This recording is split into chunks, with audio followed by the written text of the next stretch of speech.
Hey, you guys. It's... The sellouts, I guess. I guess. Well, you're always guessing, aren't you? It's me, AJ. Sean. Josh. Our special guest, Josh. Josh, you want to introduce yourself to the audience? No, I think we got a pretty good introduction. I mean, Josh, he, our good pal, he works at Publix. I do. And tell us a little bit about Publix. What's it like there? Overall, pretty good company. I like it. It's been pretty good to me over the past almost 5 years now. And there are certain things with the company that I disagree with, but I feel like that's with every company. But overall, pretty good company. Now, what is your relation to Mr. Beast? He's actually my stepdad. Yeah. No, but what about your best friend? You're always telling me he's your best friend. What about your other... Yes, Ben Affleck. We go way back. Yeah, you go way back with Ben Affleck, yes. Yes, back when the Batman movies were the thing. I first met him down in LA. Yeah. Down in LA? Alright, so like, how was meeting Ben Affleck? What was that like?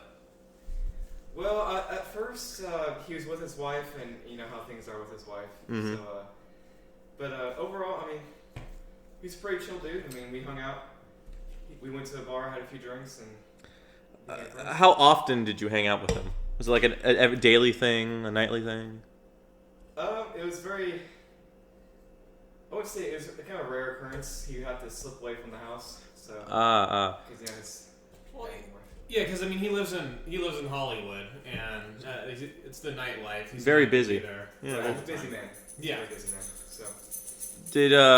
So did you suggest to him to be Batman? Or did he tell you he was going to be Batman? How did this work? Well, see, like, the Batman persona was very secretive. Like, I had to hang out with him quite a few times for him to reveal himself, if you will. I see. Yeah. Mm-hmm. And what was your reaction when you saw that he was the Batman? Did he try and take you out for a ride, or take you to the set?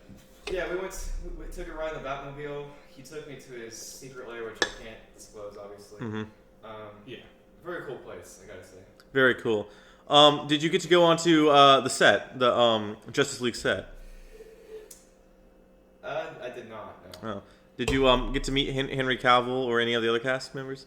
I was wanting to, but he was out, so I couldn't. Yeah, I get busy filming schedule and all. It was a big movie. We understand. Yeah, Man of Steel is good and all, but it really wasn't. I don't know if it was really my thing. I don't know. So you're in college, right? That was granted. Do you want to say? You want to not mention the college name, or do you guys not care? Well, let's just leave it out. So, what's your major in college? History. History. So, how's that going for you at the moment? It's been pretty good. Just finished the spring courses, and not too bad. Yeah, overall pretty good. Had any good teachers? Yeah, they're pretty good teachers. One of them was probably one of my most chill teachers I've had so far. Are you guys in college? Yeah. Yes, we are. We're currently in college. We go to the same college as you do, actually. Actually, yeah. We've shared same classes, Josh. Actually, in our 14-person class, we share quite a few classes. Actually, in fact, I think I sat right next to you. Yeah, I think it was your favorite teacher too with that class. Yeah. Yeah. Yeah. We're close with Josh. We're pretty tight with Josh. He's a good friend of ours. Josh is our homie. He's our homie. Let's not say he's going to replace Jameson, but let's just say there may be another J in the group. Yeah. Well, we might be able to revive the J because Jameson's kind of, I don't know. He's playing Hearts of Iron 4 right now, and I don't know. You know what's funny? If we actually upload the previous podcast episode we had with Josh, this will just seem a completely different intro where we said you were like a random guy we found at a bar somewhere. Yeah. Times have changed, I suppose. Yeah, changed, I suppose, yeah. You've been updated in the friend group. You've been updated in the friend group. We updated your bio. My ranking. That was a Storm episode, too. Oh, that's right. Yeah, the story about. Yeah, when we were all in a car and it was like tearing down rain. And you took like my brother's sock and started wiping the windshield because I didn't turn on the defogger. Or even the windshield wipers, I think. But yeah. No, I had the windshield wipers. Oh, I you just didn't turn on have the defogger. yeah. You didn't have the heater on. Yeah, we were not using the noggin. Yeah, and we almost got hit by a car. Remember that? Because the dude was driving on the wrong side of the road. Oh yeah, that's right. Yeah. We drove back to Jameson's house and we were completely soaked. And we all took off our shirts for some reason. We actually did, didn't we?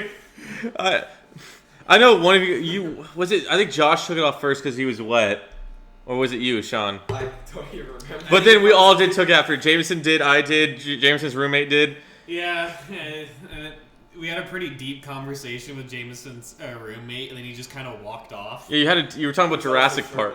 You were talking about Jurassic Park, actually. Yeah, we were talking about Jurassic Park, and he brought up some like really deep stuff about like the novel, and I was like, "Oh wow, really?" He's then like, he walks man, it's like really violent and like deep, and it's like, "Oh okay," and then he just sort of walked off. Well, you want to go deeper into it, but then again, we can't upload that episode. Yeah, we're just giving basically a preview of that episode, which is weird because this comes out far after. That was like a year ago, which is funny. Mm-hmm. So, well, go ahead. Oh yes, thank you. Well, do you want to list off, Sean, the topics we have for today?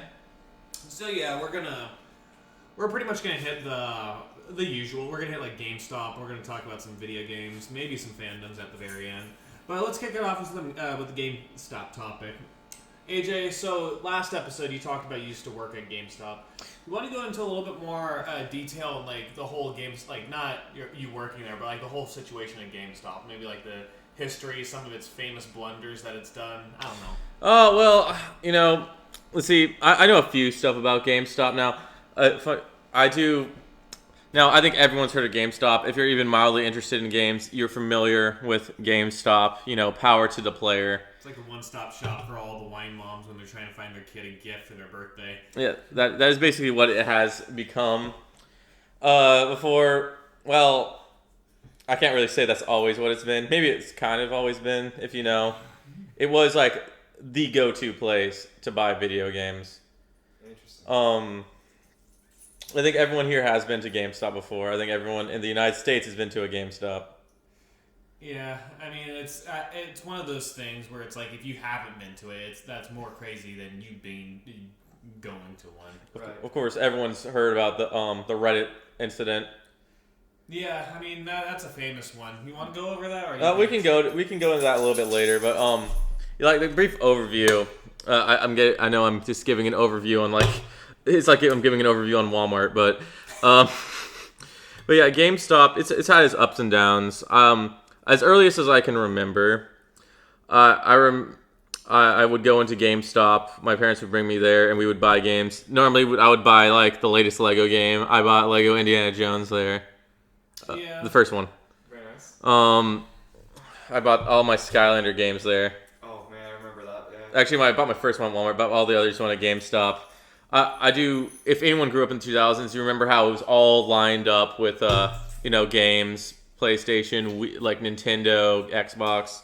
Now you go in there now, it's just majority half cards, merchandise, and then it feels like they're living in a loot crate. Yeah, you're living in a loot crate, and there's just very few games. Yeah, you walk in and you see like Nerf guns and a Pickle Rick plushie and like a wall of T-shirts. True, very true. Now. Get freaking Funko Pop wall. Oh, they have a lot of Funko Pops. They have an entire fucking aisle now for Funko Pops. What's your opinion of Funko Pops, Josh? I think the concept is nice. I personally don't really care for them. But I think the look just looks kind of cringe. I mean, I can't really say much because I own some, but yeah, I own Funko Pops too. I was given to it as like a gift, and just all honesty, I think they just look kind of cringe, like the big head and like the tiny body.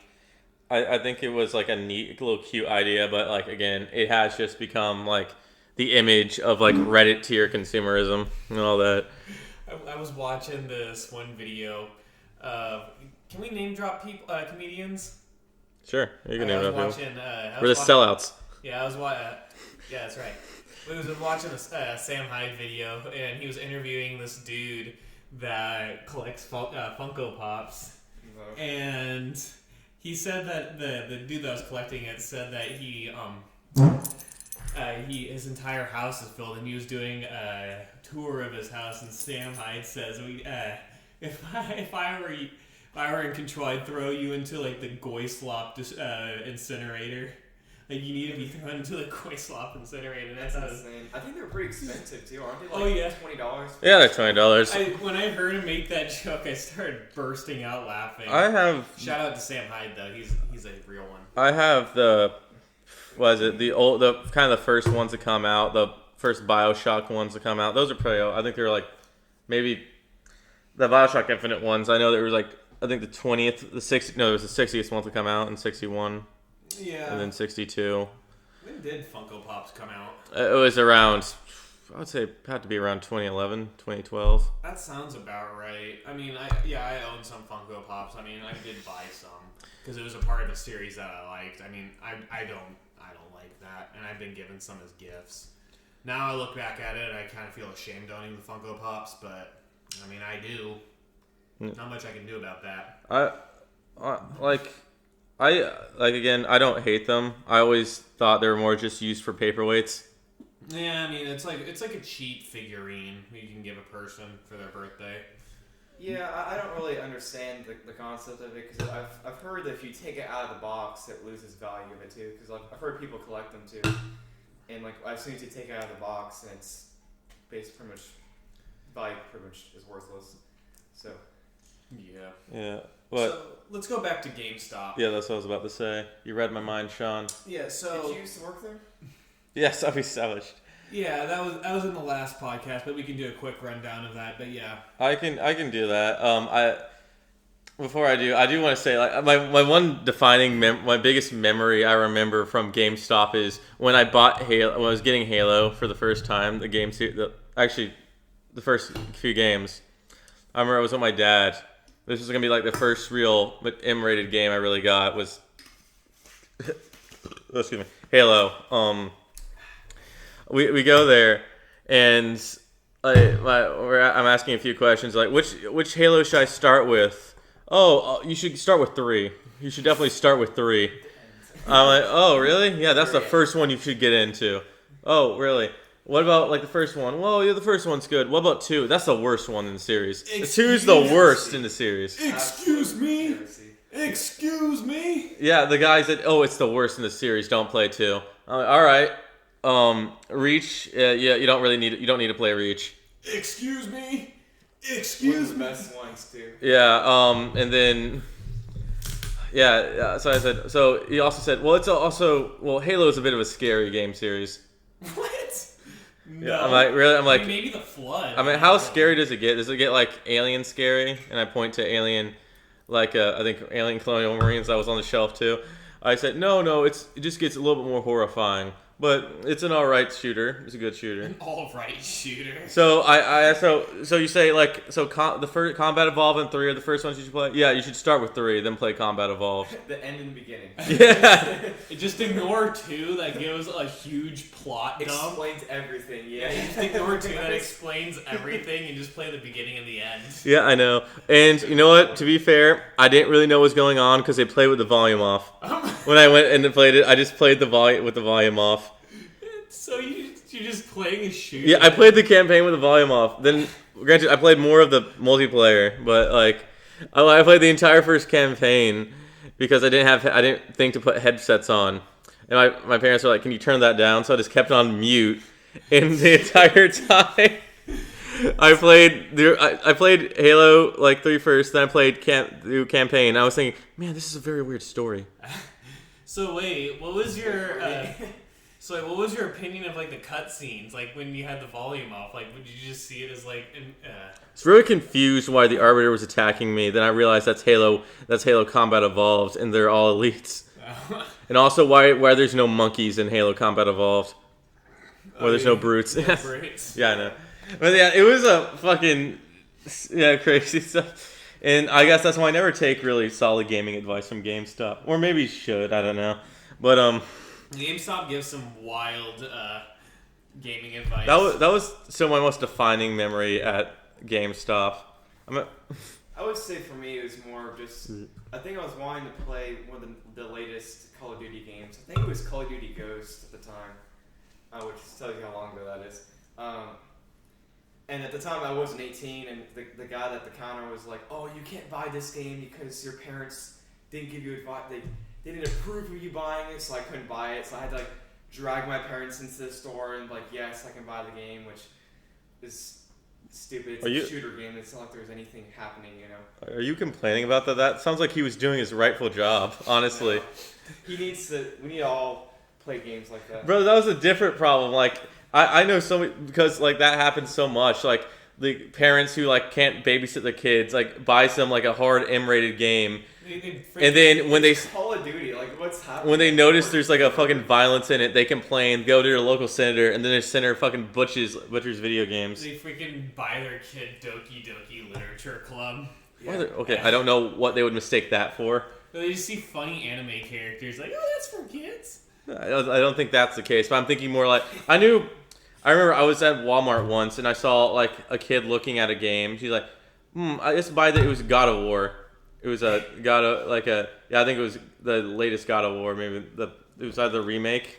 Yeah. Or like. I mean, like I said, like younger kids I understand, but like I was like 13 or 14. Well, this kid was like, this kid was 9 and wanted to buy it, I can and understand like the mother was like, all right, let's get it for you. I said, that is an M-rated game, by the way.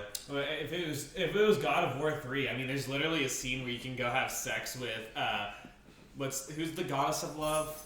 Aphrodite. Yeah, you can go have sex with Aphrodite in her bedroom after she was done. Yeah, I know. I played. After she was done making out with 2 girls. Yeah. I don't know if I say a lot, but. Also, by the way, this is brought to you by I don't know, AJ's dad. I don't think he would want me to say that. This is brought to you by AJ's dad. Don't. Shout out to him. Well, thanks, Dad. This is also sponsored by the literal God of War areas. He talked to us before the show started. Yeah, great dude. I mean, dude took out the entire, I don't know, what did he do?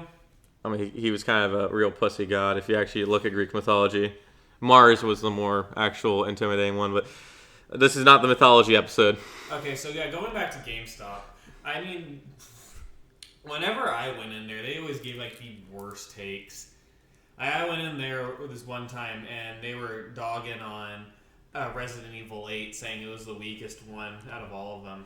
I mean, obviously 5 and 6 are really bad, but actually I can't say that because I've never played them, but they say it's bad. But they were dogging on Resident Evil 8, and I went and played it. And it was actually pretty good. I mean, Resident Evil 8, I mean, it's not the best story-wise, but it was pretty good. Yeah, I don't know. I didn't like Mario. They didn't like Mario 3D Land for some reason. I actually got a pretty funny story about Mario 3D Land that you can continue. I'll tell right now. But yeah, I had a really stupid Mario 3D Land dream. This was back when I was like 9 or 10 years old. The game, for some reason, was really hard for me, and I could not beat like World 4-4. So it was really driving me nuts, and for some reason, I was very OCD back when I was fucking like 9 years old, and maybe I am still today. I don't know. I don't fucking care. But I had a dream where Mario was chasing me and trying to jump on my head and try and kill me for some reason. And that dream spooked me out so much that I sold my 3DS and my games to my dad. Bro, he what? gave me money. Shout out to my dad. But yeah, that was my dream. For some reason, I don't know why. Oh my god. It was really dumb. I later rebought 3DS back after it was given to my younger brother, and he lost it because he threw a rock over a fence and broke this one dude's windshield. That's unlucky. Wow. He took like a giant like rock and threw it over the fence, and it landed on some dude's car and broke his windshield. And yeah, my dad took that from him to help pay for the he said it was like as a punishment. He didn't get it back. And then I rebought the 3DS back from him. Wow. For how much? I don't know. I was like $100-something. Huh.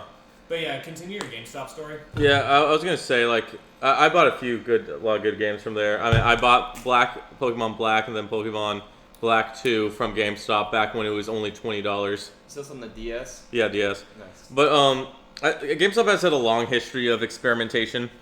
Like there was a time when they thought mobile games were the future and just tried to turn into like a phone company where they tried to sell phones at their establishment. How was that gonna, like, I don't understand, how are they thinking that was gonna work? I'm keeping my Angry Birds was super popular, Plants vs Zombies was popular, but like I don't know what they thought was actually gonna work there because part of like digital, like downloading on the phone, is you don't have to be at a place to do it. That was kind of the magic of like the iPhone. Yeah. So this was just stupid planning. Well, I mean, to be fair, like certain games like Angry Birds, like they popped off for quite a few years until Minecraft, the juggernaut that was. They made a bunch of stupid decisions and kind of stuff.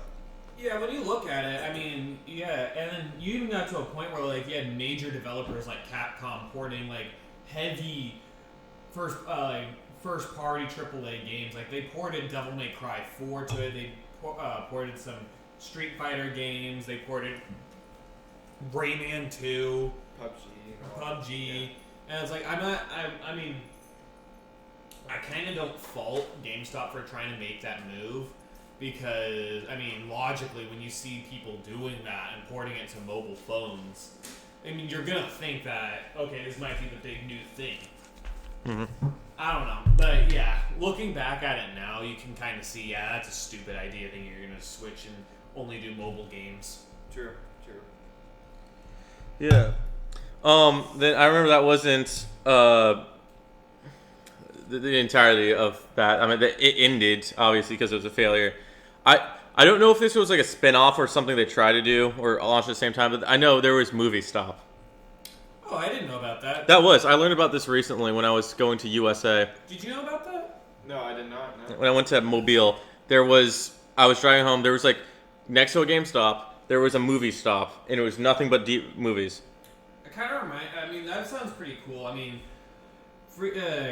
movie stores and like stores in general just stopped selling movies, and it really does suck because streaming services, they tend to not have what you want on one service, so you have to start subscribing to basically a plethora of streaming services so that you can just watch one movie that you really want to watch. Right, I think since Blockbuster's been gone, I think that's been a really big problem is that like you might find a movie you like on Netflix or Paramount or whatever, and so you can only watch it for, however long before they take it off to, Netflix or whatever.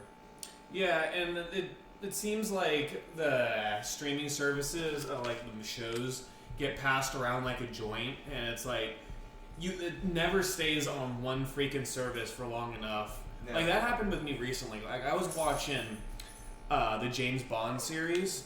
Which one? I was watching all of them. My plan was to watch through all of them. I watched all the Sean Connery ones. I watched George Lazenby's one of them. Oh, the old ones, wow. Yeah, and I watched Roger Moore's one. All of his movies. And I was upset because I wanted to watch through all of them. And they took it off the streaming service on April 20th.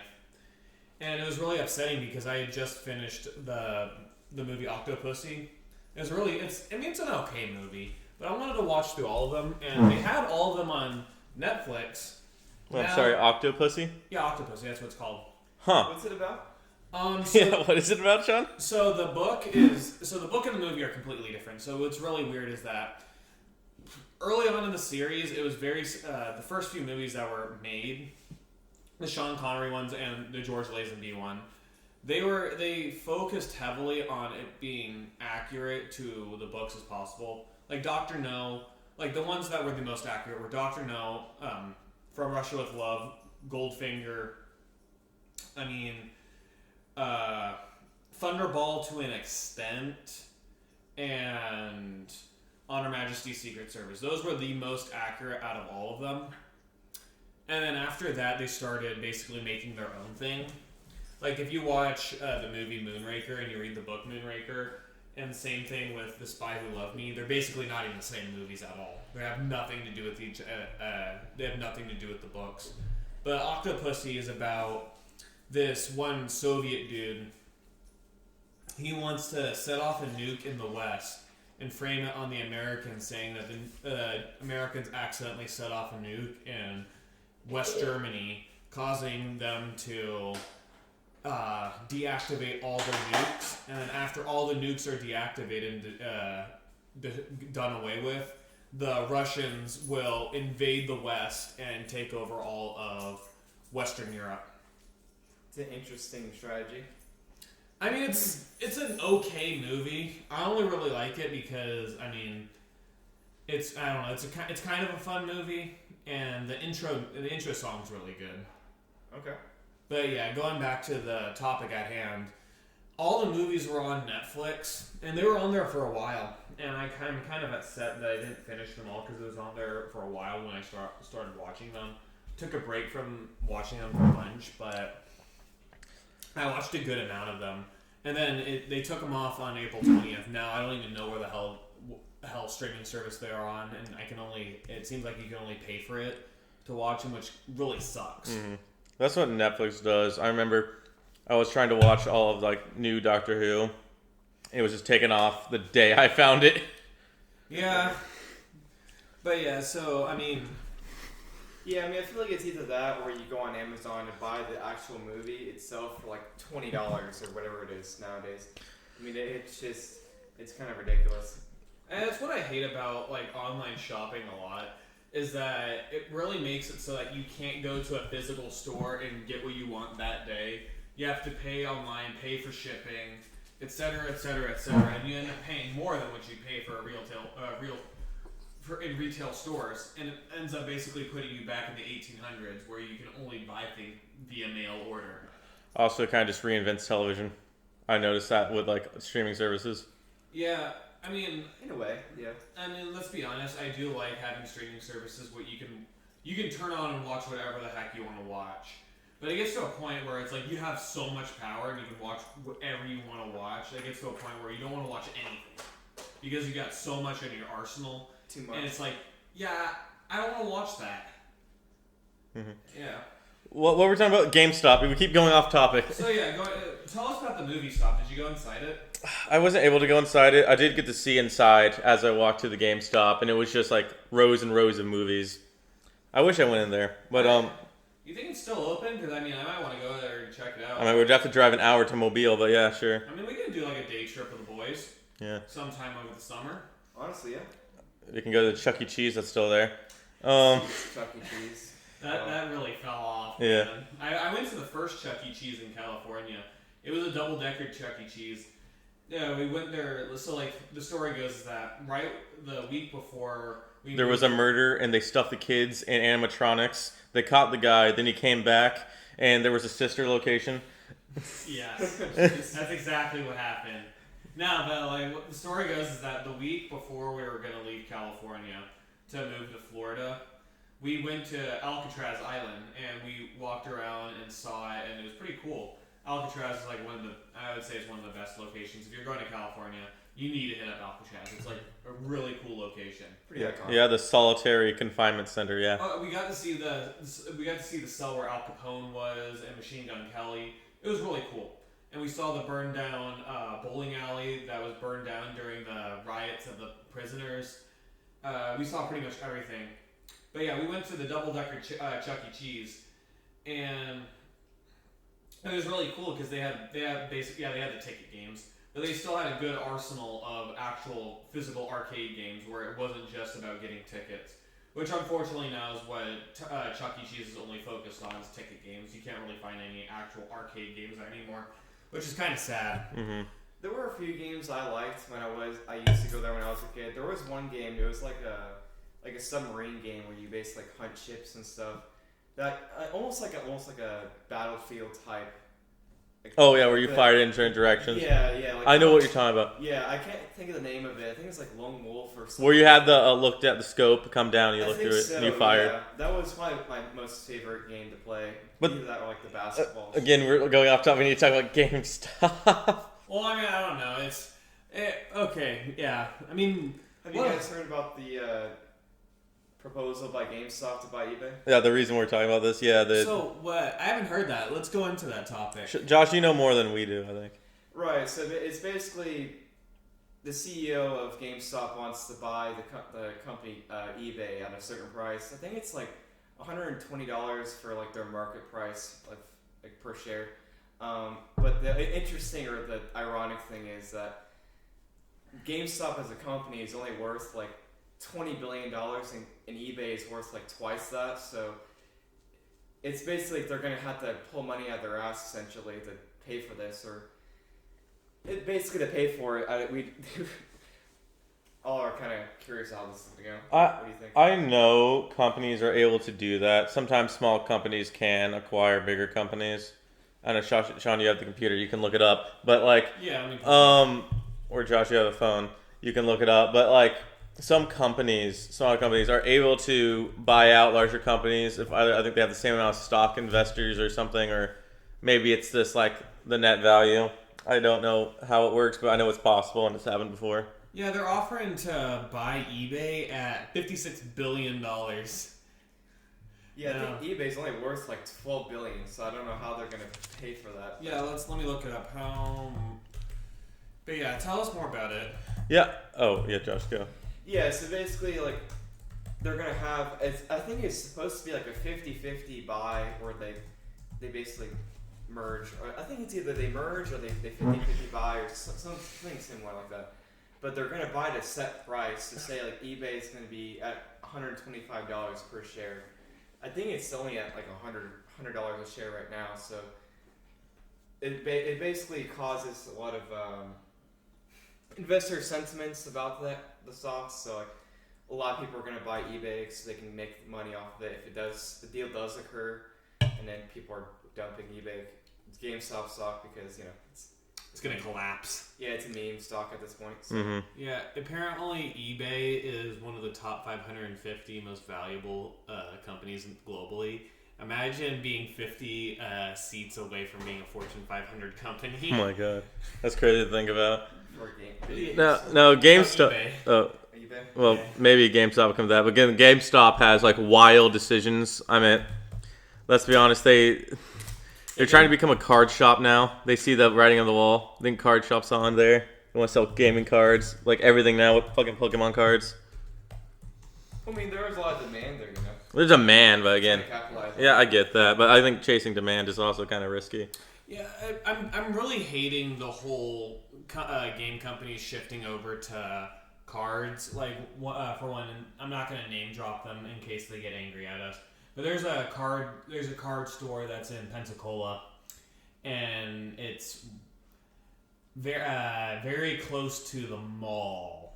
I'm not giving exact location, but it's very close by the mall.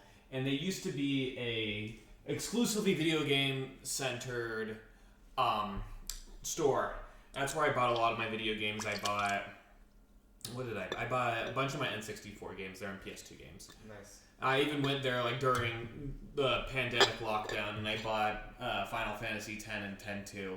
The way that you would buy it is you called them on the phone and asked them what games you wanted to buy, and you drove up to them, and then they walk out the games to you. It was pretty insane. It was insane, but it's like one of those core memories that you hold to, and it's unfortunate that over time they started focusing more and more and more on cards. To a point where they're not even a video game store anymore. They're a trading card company. Right. I think it's also like I think their GameStop is finally realizing that a lot of people that buy video games also have other hobbies that they do, like collecting Pokemon cards or say Yu-Gi-Oh! Or things of that nature, and they're trying to capitalize on that market, so to speak. So, what do you think, AJ? I think that is the case. I mean, it is shifting more towards. It's less about the power to the player, more power to everyone.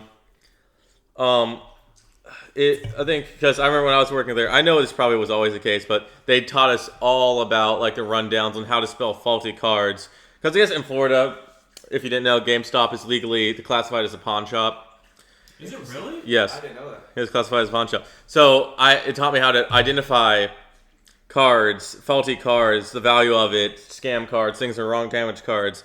The whole song and dance for basically like Pokemon cards. And It may have always been that, but I did feel like that was more of a more emphasized with the advancement of cards. Well, I guess it's more. It makes sense since people don't really fake video games anymore, unless it's like a cringy real. They taught me how to do that. Yeah. Right. You know what I mean? How to tell a fake video game. There's nothing on the disc, you can probably tell. True. You can open the thing. Yeah. Now, you want to talk about the Reddit incident to the moon, or do you want to talk about why you think GameStop's buying eBay? What's the Reddit thing to the moon? That's the whole. You remember when our Wall Street or investments or whatever, the whole Reddit story when they bought GameStop stock. Well, let's go through the timeline and start with the Reddit story. Josh, you know much about it? I don't know like what exactly occurred with Reddit. I know that basically there was a very like big spike in the price or the stock price of GameStop itself, and it's basically like how meme coins are now, where it's like a rug pull where people either made a fortune or they lost everything, and a lot of brokerages, and I can't really say who did, but got a lot of flack for it because of that. What do you think? Yeah, I think so. I think that is. Oh yeah, that's the fucking wine machine. It just does. Oh, was my dog doing something? Yeah. Yeah. Anyway. Yeah. She's a funny little. This show's also been sponsored by my dog Winnie. Isn't that right? Yeah, you're a good girl. Yeah, sponsored by Dog Winnie. Yeah, you're a good dog. Selling out to the dog. To our dog fans. Now, I remember when it was occurring, like that was all over the front page of Reddit and then on YouTube, like investing in GameStop because I thought GameStop was going bankrupt or something. Like, well, I guess that time happened now, but no, it was like Reddit was bumping up their stock, and I think that I forget, was there like a government intervention or did the investors do something? I know there was like some fishy thing about it. Yeah. It was something like the government was trying to short sell GameStop, and Reddit caught wind of this, and they started telling everyone, "Hey, buy up GameStop stock. Let's save let's save GameStop." And they started, like a bunch of people started buying it, and the stock went through the roof. And this one kid was able to pay off college and become like a billionaire or something like that. Not like a billionaire, became very rich though. Right. And a lot of like places or brokerages, I should say, they would allow you like to trade on their apps and things like that, and you would have like the stock would be going up so high like that, and then people would try to sell it. And what happens when stocks like that go really high in volatility, they call it, like rapid changes, they'll halt the price of it, so you can't trade anything. So then people would try to sell it, but then when it releases, the stock price tanked, and then obviously that's when people kind of lost their fortunes and lost their life savings or whatever. And that was kind of the big noteworthy thing, is like people were either made millionaires or whatever, or they were, homeless. Basically. Yeah. Yeah, wasn't Robinhood caught selling people stock when they didn't want to sell them? They might have. I don't know too much about it. I know Robinhood might have been one of the companies or brokerages that was. No, Sean, is the microphone picking up that tone? Here, let me see. It's very subtle. I can barely hear it. All right. Okay. Good. Because we didn't need to pause. All right. Yeah. So continue, Josh. But yeah. So basically, it was.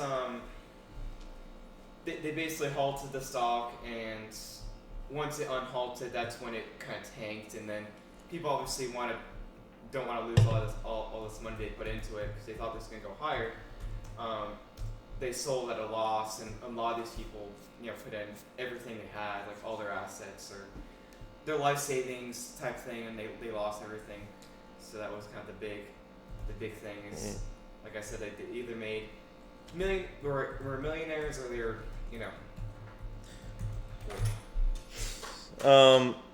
Now, I think GameStop is going to buy eBay. I think GameStop's wanting to dip their toes back into retro content, because I always remember they had a retro aisle.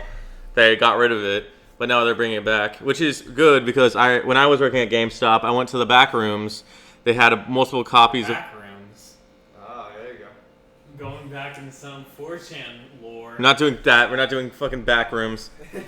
But in the storage room, there was like a poster for Portal 2. There was a poster for the Wii, like the Wii advertising it. Mm-hmm. There was they had a bunch of like Game Boy Advance games. They had Pokemon Black. They had Pokemon White. They had a bunch of other games. I'm like, wait, why aren't you selling this one? You guys had literally on the board.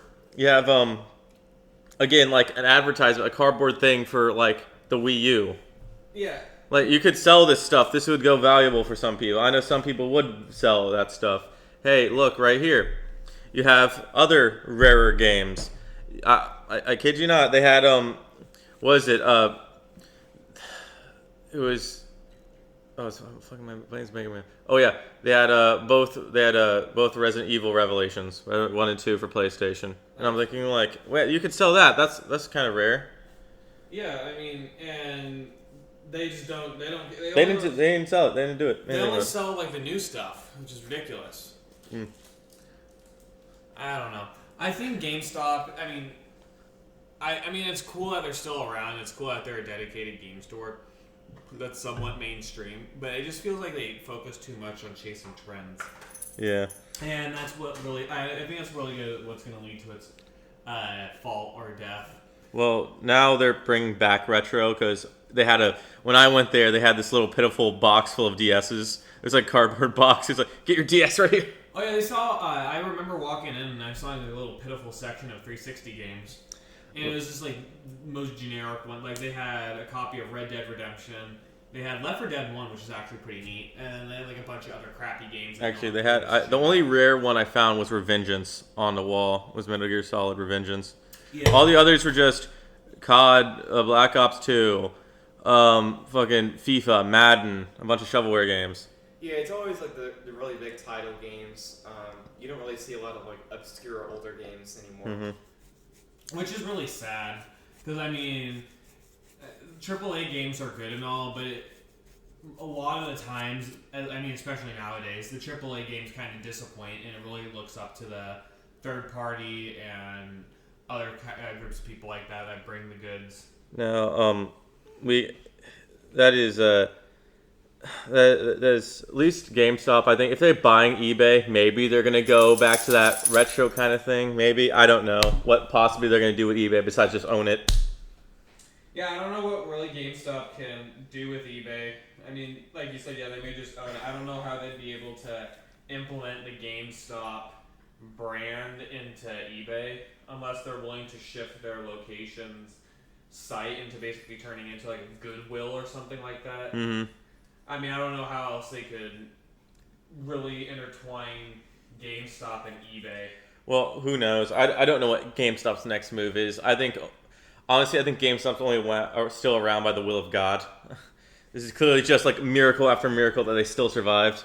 And they somehow they keep trying to shoot themselves in the foot, but every single time they're prevented. Yeah, God won't let them. Yeah, that's kind of it for GameStop. Unless you guys want to go into, you want to talk about just like our ideas of like physical versus non, or do you want to talk? Yeah, let's get into physical versus digital games. Before we do that, do you remember what game? You remember GameFly?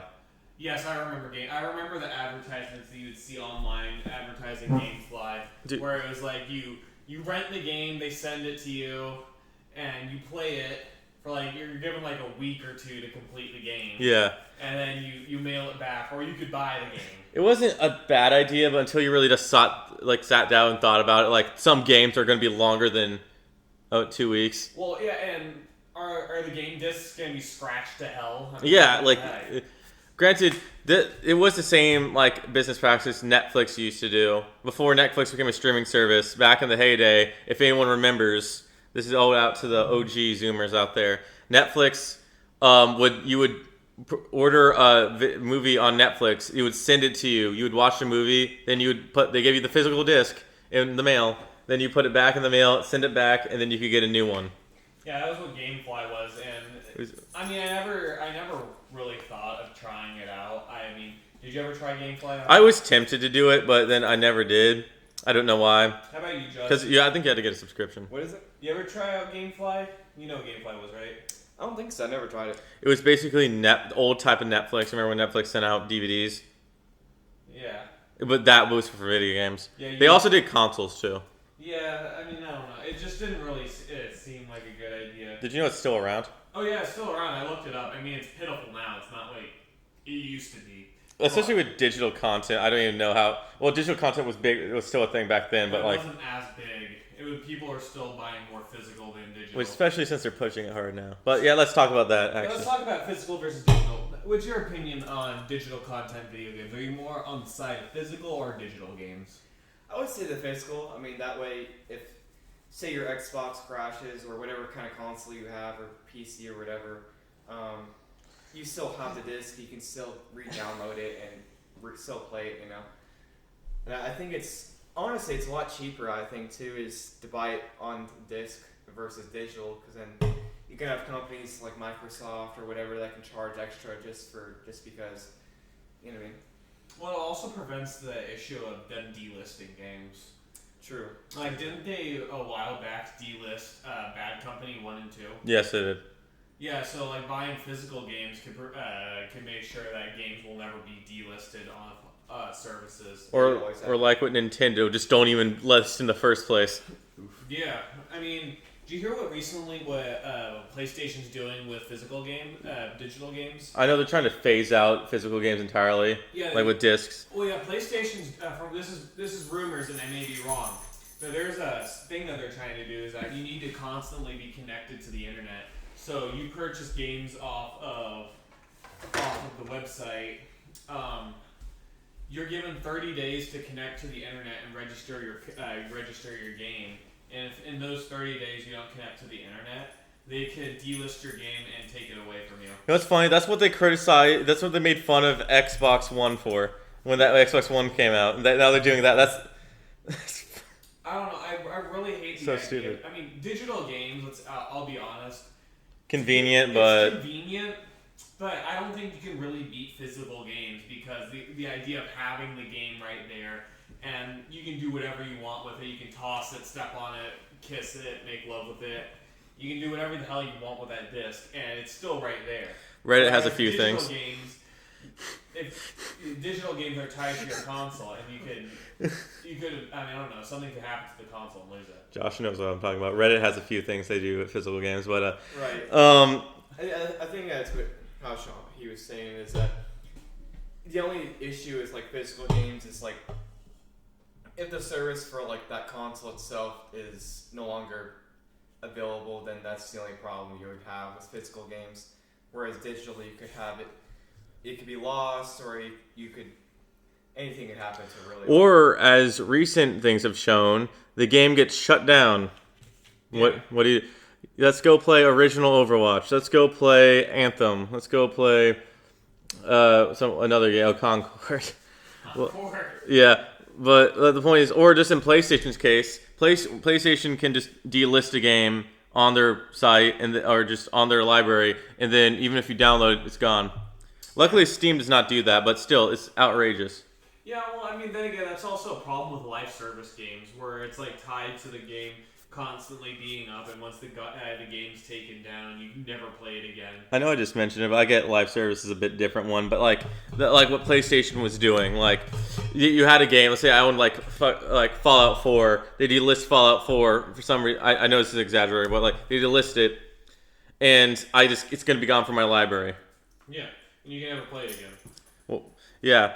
Whereas and I know they're trying to get rid of having like physical discs, so you can't even put a disc in. Yeah, you got the old digital consoles, and you have to buy the disc add-on to play your stinking games. Mm-hmm. Like, what the heck is that? Or like Nintendo, where like they get a chip, but it's basically just a download code. Yeah. Like it sucks, dude. Like it's just bad, honestly. Like it takes away it's their whole idea of you purchase it but you don't own it, or you buy it but you don't own it.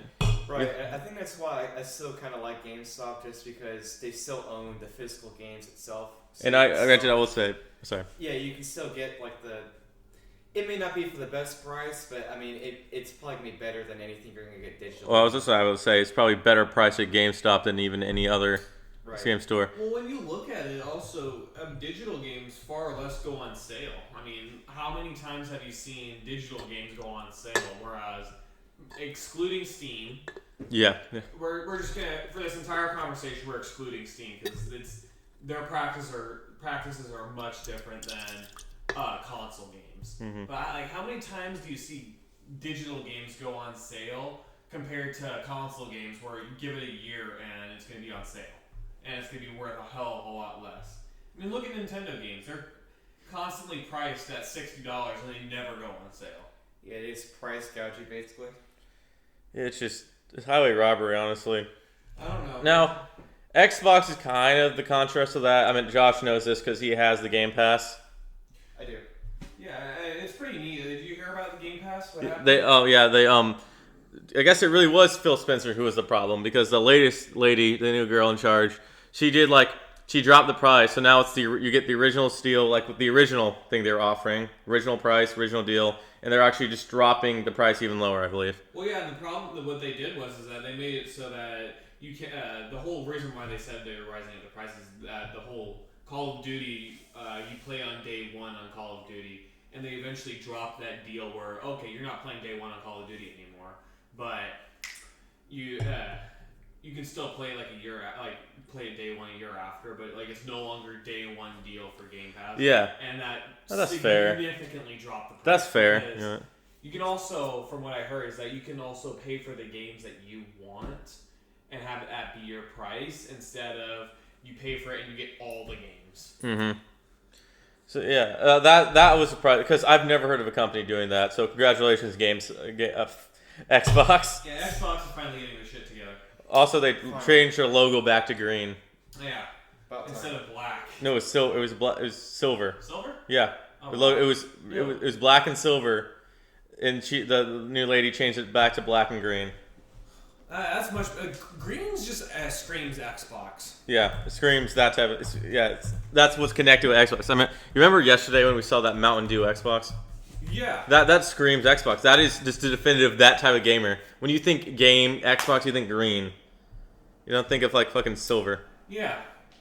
All right. So here's a question: is there any benefit to digital games, in your opinion? I guess the disc not being destroyed. That's the only thing I can think of.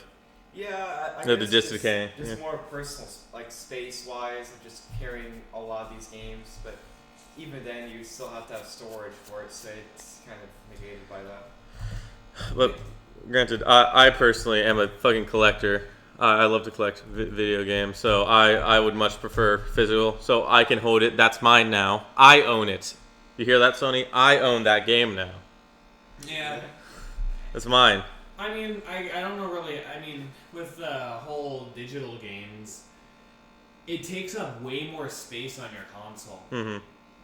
And I mean, I may be wrong on this, but it seems to take up way more space on the console. It makes it so that you can't download as many games as you would want to. Yeah, well, that's also just people not knowing how to compress anymore. Yeah, it's like each file ends up being like 300 megabytes, and it's like, what the heck? Honestly, yeah. It doesn't help that a lot of the games nowadays are insanely big. That's for storage and demand, like a quarter of your storage.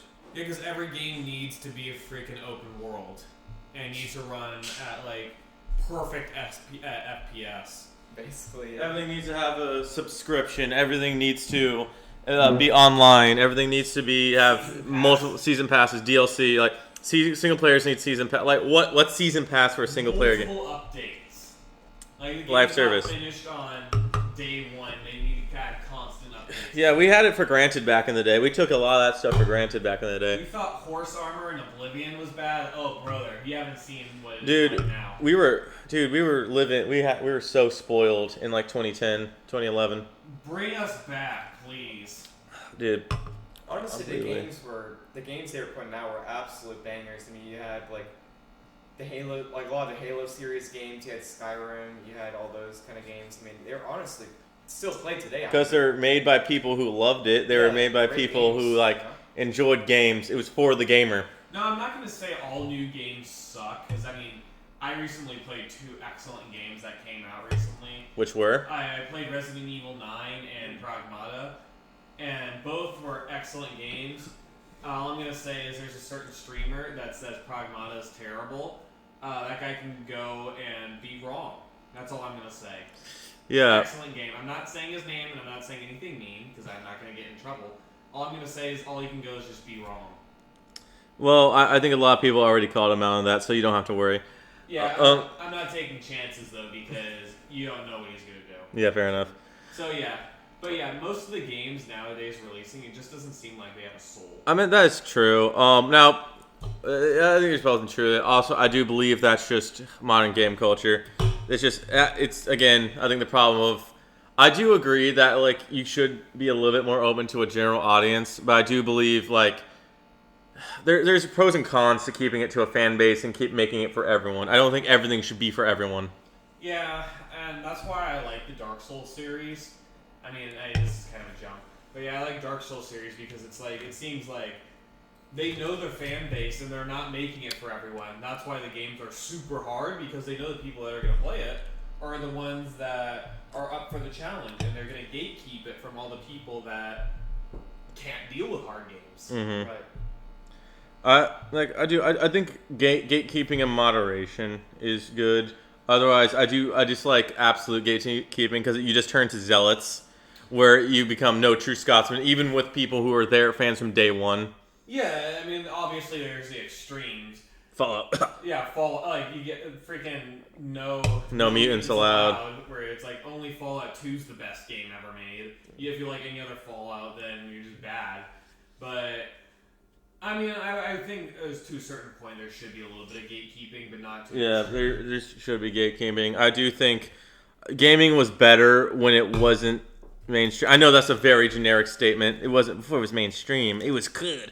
But, like, one thing, I'm proud that gaming is more mainstream now. It's more loved by more people. But at the same time, it is just becoming, like, television and movies. You get what I mean?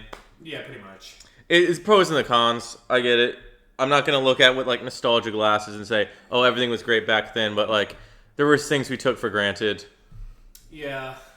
I mean, I really would say, the 7th generation of consoles, I'm not going to say it's the golden age because there's a ton of bad stuff, but there was a lot of bangers that came out that Mm-hmm. I mean, like Halo 3, my favorite Metal Gear game, Metal Gear Solid 4, yeah, the golden age of Call of Duty, yeah, Mario Galaxy 2, I mean, Super Smash Bros. Brawls, Yeah. It's mid, but it's still a good game. You got Mario Kart Wii, the best Mario Kart. I mean, Skyrim, Oblivion, some of the best games ever Still came out. play today. I mean, Yeah. You'll find a lot of GTA 5? Yeah. Like, no, you could still find, like, gems today. I mean, like, indie games. And in mainstream, again, like you said, Pragmata and Resident Evil 9. Excellent games. Hell, it's like, you have to trudge through a lot of garbage just to find that. There's a lot of recent games I really enjoyed. I enjoyed, like, Doom the Dark Ages. I enjoyed, even though I thought it was lesser than the previous ones, but I enjoyed the hell out of it. I enjoyed, what else? I enjoyed Jedi Survivor. I just completed that. I thought that was great. I heard that was really good. Yeah, it was really good. What else have I played recently? But, like, what modern games have you played, Josh? I'm not really a fan of the modern games just because of what we've already discussed. Mm-hmm. I liked more older games. But what's a modern game you've liked? The most recent game you've liked? I guess the most modern, I'd say, is probably Battlefield 1. I mean, it's quite a few years old. Yeah. But, like... Almost a decade. Yeah, almost a decade. Almost, yeah. Let's see when that I think game it came out when I was in middle school. Continue. But yeah, like, a lot of the games I like are like a lot of older Halo games. So like Halo 2, Halo 2 Anniversary, even Halo 3 or ODST. I love those games. Just I feel like when they made the games, they had a lot of like compassion and caring for it. Yeah, like they actually cared about the game, not like now where it's like, how much money can I get out of this game? You know. No. But I think money was always a factor, but like it was more like there was passion. right. This year it'll be a decade old. October 21st. Battlefield 1 will be 1 decade old. Damn. But yeah, continue. I think like it's hard to describe because I know this. Unfortunately, I know our takes aren't original. This has been gushered everywhere, but like You're the sellout. You're sellout to the mainstream. Yeah, we're not really original. Yeah, we're a podcast for the unemployed. It is Wait for the unemployed. Josh, get the hell out of here. I just realized, get the hell out of here. I guess I gotta leave too because I'm employed too. Yeah, Oh, you both get the hell out of here. Fucking, you're not sellouts. I can't drive home. I'm kidding, but jump off my ass. but what was I saying? I think it does feel like it's more corporate suits, feeling like I want you to make this game because we need to make a quota, or like more people in the back who haven't played video games or don't like video games telling people what to do, compared to smaller studios or like at least more independent big studios that got to like at least plan stuff out more, you know, that make it to want to make it instead of just meeting a deadline or being like gut down by suits or just to appeal to an audience that's not going to play it. That's what I intend to. Like, if you look at some of the games coming out nowadays, it just feels like they're trying to get everyone to play it, and it just ends up being soulless. Like a lot of the Call of Duties nowadays, it feels like they're trying to turn into Fortnite, and because they see that that's a huge market of people playing Fortnite, and they try and do stupid shit. That's when you get stuff like Black Ops 7, where it's like unplayable. Or COD Warzone with actual like operators such as Seth Rogen. Yeah. Like I think Nicki Minaj. Yeah. The fucking Homelander from The Boys. Yeah. The killer from I don't know. Art the Clown. I forget the movie. I mean, yeah, it's like understanding like Terrifier. Yeah. having like I think fans should understand like the older games and like understand the fan base that's already been there since the beginning. But at the same time, like I feel like people that are growing up now, like that are probably younger than us, like especially like with like newer games like new Halo Combat Evolved that's coming out. Campaign Evolved. Yes, Campaign Evolved. Yes. Like that don't really know a lot of like the older games, or they may not be familiar with it. They can kind of get that taste of it with the new flair of like the better graphics, the better that kind of thing. Well, you'll still have like the old guard, so to speak, that kind of love the franchise either way. Yeah, I get that. What's your going on to the topic of that, since you brought it up, what's your opinion on the new Halo campaign Evolved? Well, you want to go into Halo? This can be I mean, look, you want to, or do you want to finish this topic? No, we kind of already covered it most. What we kind of said. I think again, everyone said this point already. Yeah. What's your opinion on the campaign Evolved? Because I know you're a big Halo guy. Because you recently were going through all the campaigns of Halo on Legendary, was it? I did Halo Reach and Halo 2 Legendary. I'm trying Halo 3 ODST Lasso, but that's been an absolute nightmare, if you can imagine. Oh yeah. I can imagine. Yeah, it's been fun, but did you beat Halo 2 Legendary? I did, yeah. It was definitely a journey for sure. Dealing with the streets of Mombasa with the Jackal snipers, or just the heretic leader, or even the Prophet of Regret just being invincible. It was just crazy. Would you say it was a great journey? Oh my God. A great journey. But yeah, what's your opinion on the new Halo campaign Evolved coming out? Also, what was your opinion of Gravemind? I hear that was a fun level. Yeah, I love spawning in the middle of like where all the enemies auto-lock you.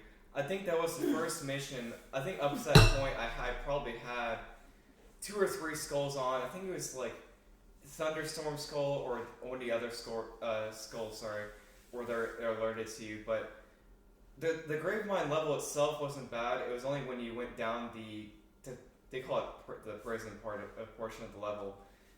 It was pretty much unplayable because as soon as you go down the lift, the enemies instantly see you and they kill you before you drop to the ground. Like when you hit the ground, you're dead. My favorite part is that when you were playing the Halo 2 Legendary, you unknowingly had a bunch of like skulls on that made the game infinitely harder. Yep.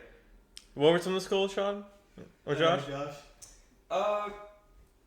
It depends on the game. I think with Halo 2, it's supposed to be like Thunderstorm, Grunt Birthday Party, I believe. I think it's a lot, all of the like normal skulls you can think of besides like Envy Skull, which it's the only skull that helps you basically. Didn't you have Famine Skull on? Yeah, I think so, yeah. Dude, that must have made it really difficult. What was the one where you could only use the weapons for your own race? Like, I think that might be... All the Halo fans are probably crucifying us in the comment yeah, section. I can't, I'm drawing a blank right now. I think it might be, I don't think it's Famine. Famine makes it so that you can't, there's not a lot of ammo.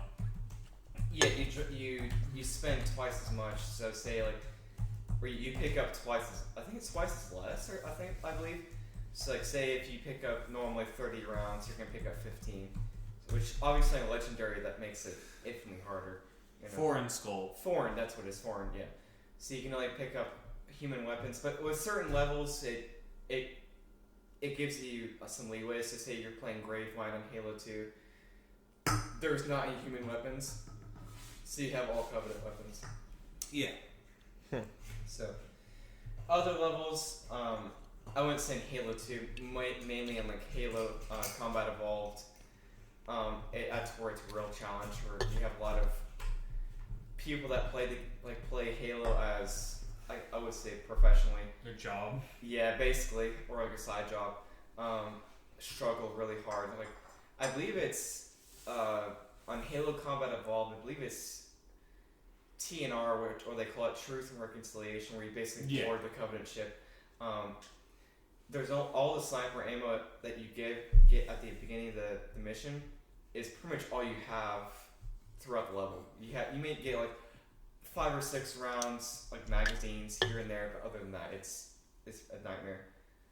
So. Yeah. So, what's your opinion on? Have you seen Campaign Evolve, the trailers for it? Yeah, overall, I mean, the graphics look good. There are certain like mechanics I think is kind of stupid, like the fact there's not any multiplayer. But I think there's other aspects of the game that I like. The fact that they have prequel missions, so you might potentially play as Sergeant Johnson or play with him or whatnot before the Pillar Bottom, which I think is nice. I mean, a nice change of pace with newer games that have been coming out, that have been from Halo especially, been kind of lackluster, to be honest with you. Finally see how he survived the flood. Yeah. Right. Yeah. Or how he actually got off the planet when the ring when it exploded. Doesn't Mainly escaping the Covenant, but yeah. I know. Doesn't that kind of get ruined in Halo 2 when he asked how you got off the planet? He said, "Don't worry about it." Yeah, fair enough. Yeah, you're right. Yeah. Yeah. You ever play when you played Halo 1 when you're on the Pillar Bottom and the Covenant start attacking? You know you can go and kill your teammates. Yeah, yeah. Right when you get the gun, you can just go back and kill the teammates. Yeah. How many times did you try that? I did not try that, Sean. You didn't try it? Did you ever got do it? loyalists over here. Yeah, loyalist. Did you do it, Josh? I did. I think I've attempted Halo Combat Evolved Legendary, and that's one of the, I wouldn't say strats for one of the level. I think it's Halo, the second campaign mission. You're supposed to, like, the fastest way or more efficient way is to basically kill the Marines, your allies, in order to progress faster. So. Yeah. Kind of interesting. So. One of my favorite things is that it's an infinite thing. Like, the troops infinitely come towards you. So it's like an early-ish kind of game where it's like a test of endurance to see how long you can last. It's pretty fun. I don't know. Whenever I play Halo 1, that's what I always do because it's fun killing your teammates. Oh jeez. Yeah. It's fun doing friendly fire in games when it allows you to do. Like, I would do that all the time when I played Star Wars Battlefront 2, OG Xbox. But yeah, going back to Campaign Evolve, you mentioned that there's no multiplayer. What's your opinion on that?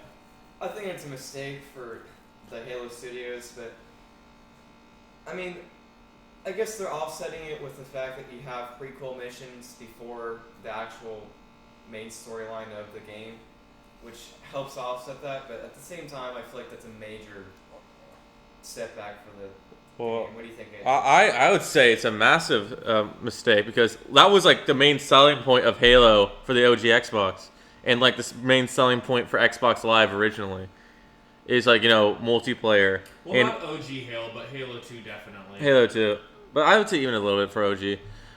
Like again, multiplayer was big. That's like the biggest parts of besides the campaign and the story. The second biggest thing for Halo, or maybe the biggest thing, was its multiplayer. And like that had it was massive in the 360 era for Halo 3. Yeah. And for them to take it off and is crazy. And even remember they released the multiplayer for Infinite first, and for them to do this, I just think is insane.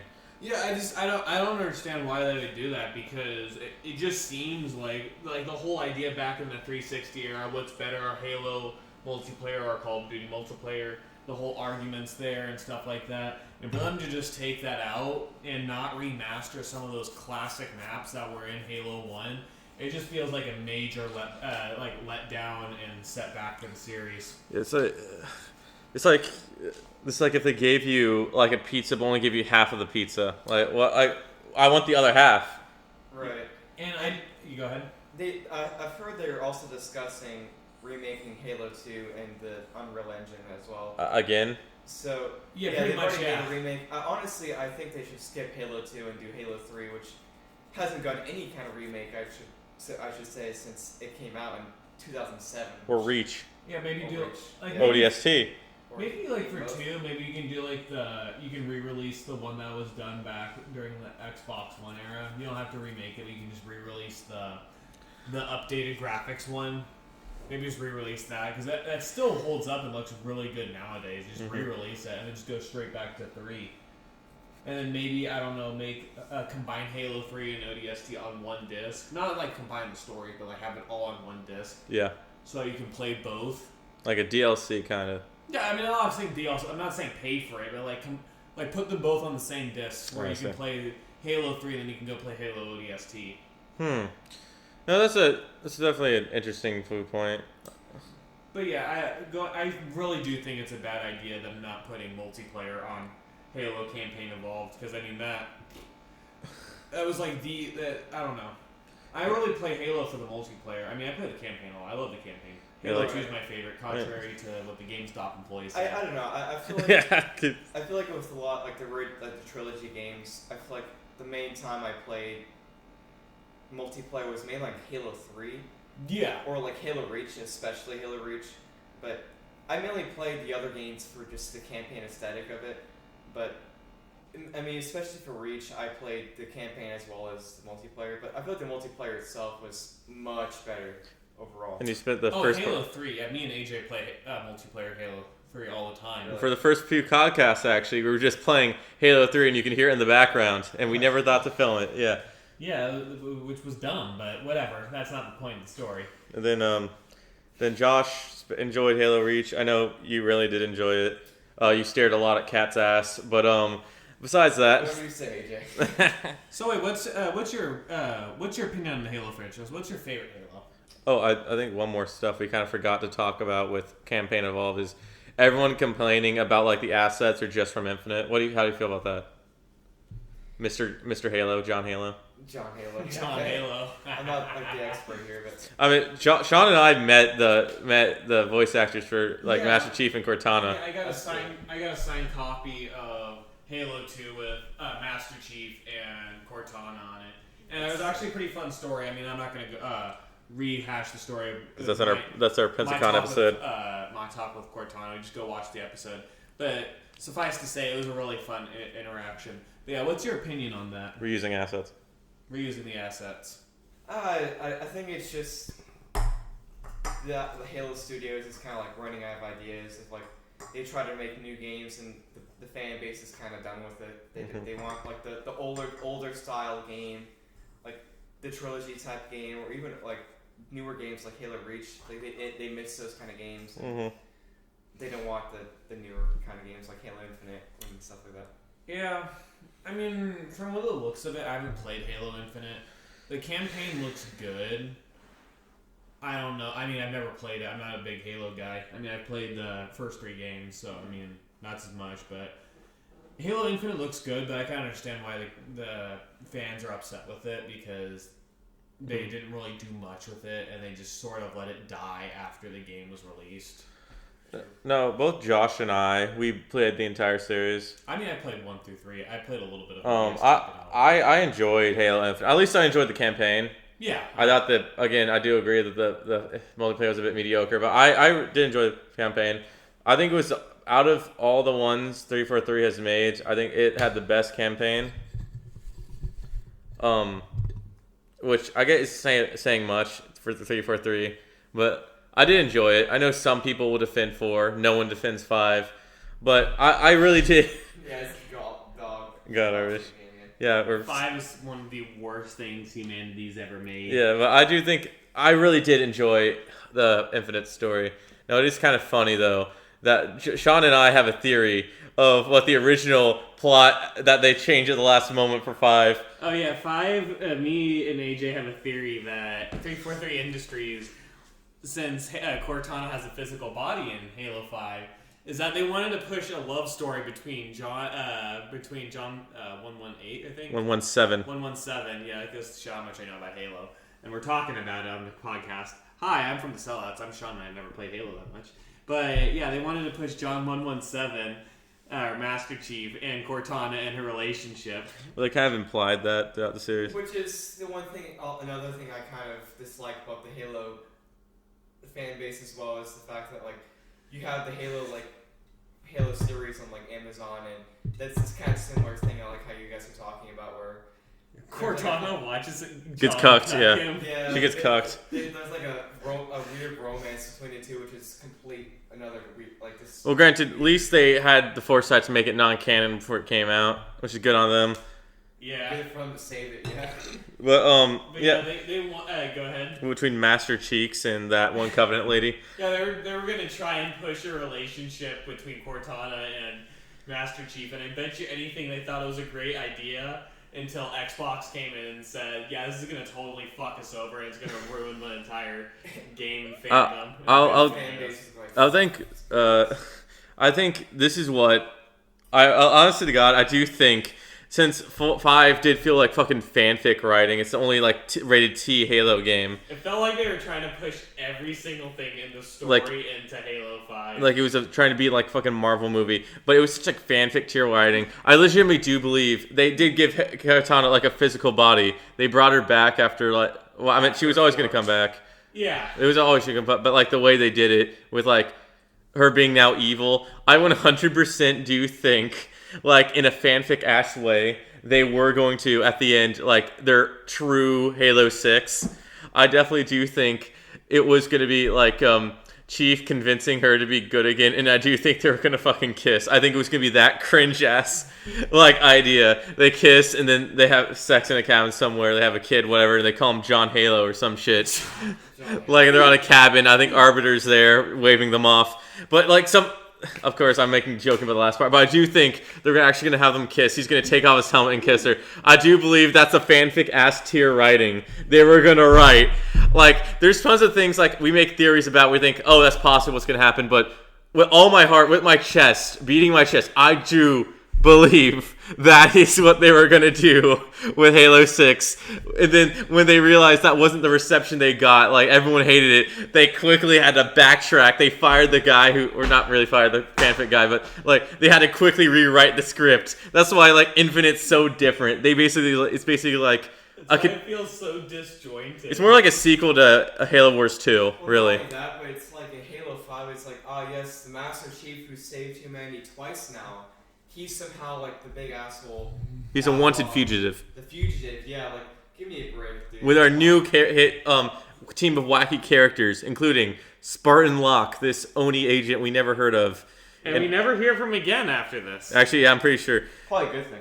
I mean, he was Oni, so he probably did some heinous shit in the background. But then we obviously again we did have what was it? We had Buck. He barely did any. He didn't feel like the same character from ODST. From ODST, and technically Reach, but like.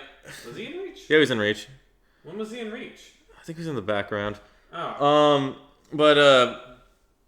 Yeah, like and then don't forget like the other characters that were with Master Chief on his team. They're so forgettable, you don't care. But then you had fucking Netbeard, Optimus Prime as the main antagonist. Fucking Morton Eternal that you had to fight like 10 trillion times. Yeah, they didn't bring back the Didac. He was killed off screen, by the way. I love how they brought up like the first boss that you fight in the game. You don't get any lore who he is, and you have to read a book to find out who he is. Yeah, and Cortana's most evil plan, besides trying to take over the galaxy and start an AI revolution, was trying to kidnap Master Chief for him to be hers. So, yeah, that makes me really do think they were going to do that fucking fanfic stuff. And then she gets, another AI steals her man and steals Master Chief away from them, and she freaks the fuck out. Wasn't it the weapon that stole... No, it wasn't the weapon. It was like another guilty spark. Is that Halo 6? It's Halo Infinite, the weapons in it, and granted, the relationship with Master Chief there is more like a daughter-father relationship. Oh, okay, that makes... Well, that's a lot better of an idea than... I don't know. They were always... I mean, granted, Cortana and Chief are kind of flirtatious. Granted, I'm not going to go like they were in a relationship. I'm not going to do that. I'd say it's more of a sibling thing. Don't even say sibling. I think it's like co-worker. I don't know. Maybe like... maybe husband and wife. I don't know. But, like, I do think the fan fiction-esque fucking writing of 6 what would have been. That would have definitely... I'll repeat myself. Like, you can make up theories. Everyone makes theories, and, you think you're right. But with my 100% belief, this is a theory that I know for 100% fact. I would swear on a Bible that that's what they were going to do. They were going to do that. And they can deny and lie that's not what they're going to do. But we all know deep down that is what they're doing. That's a conspiracy I believe in. No other conspiracy. I believe that's the most likely conspiracy. This is the most likely conspiracy that theory. This fanfic-ass writing was going to be confirmed. Yeah, that's even confirmed. But I do believe. You can't tell me that's not what was going to happen. Let's be honest. The signs were all there. The signs were all there, honestly. Just look deep enough. The signs were there. But anyway, Josh, what do you think about Halo 5, just state of Halo and fans and whatnot? Halo 5 was an atrocious game. I think the campaign itself was, again, like how I've been saying earlier, was just complete dog shit. I mean, the fact that Master Chief, the guy who saved humanity, is somehow an outlaw and is being hunted down by some Oni Spartans is insane. And the fact that Buck, who was probably one of the better characters in ODST, joined that team is also even more of an atrocity. But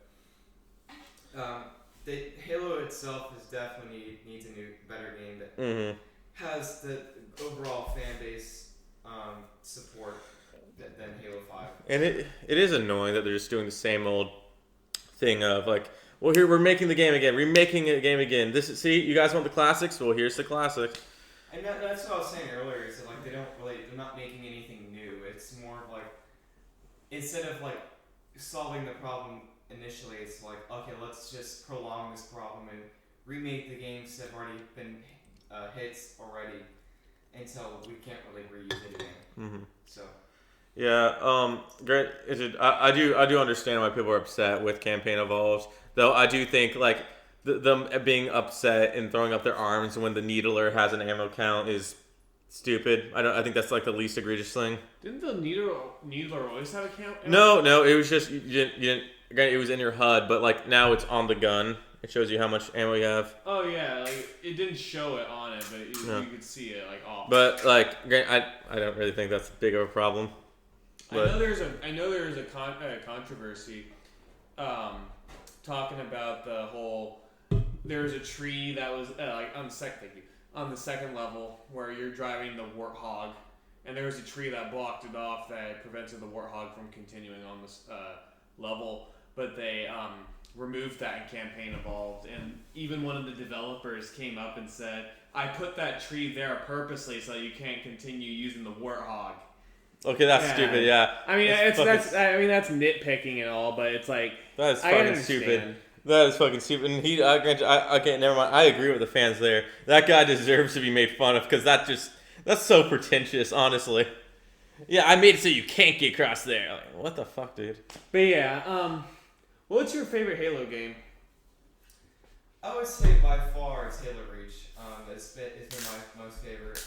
Just the campaign and also just the widespread multiplayer that you can play. It's like a team deathmatch type where you can play like the more like the fun type like griffball or like that kind of stuff where you can just dance around for a few hours, you know. As much of a basic bitch answer it is, I'll say 3. I think 3 is my favorite. Yeah, I think Halo Reach does have probably the best multiplayer options. Honestly.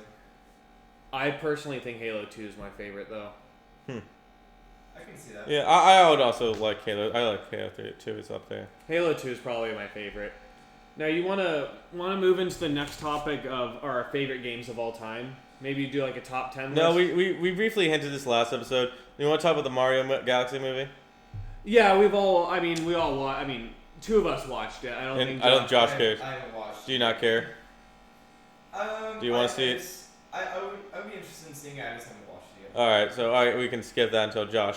Okay, we'll skip that until Josh. So let's talk about our favorite video games of all time. Yeah, we have a couple more topics. So, do you want to talk about like favorite video games of all time? What's the best video game, or do you want to talk about Angry Birds, Josh? I know that was one you want to talk about.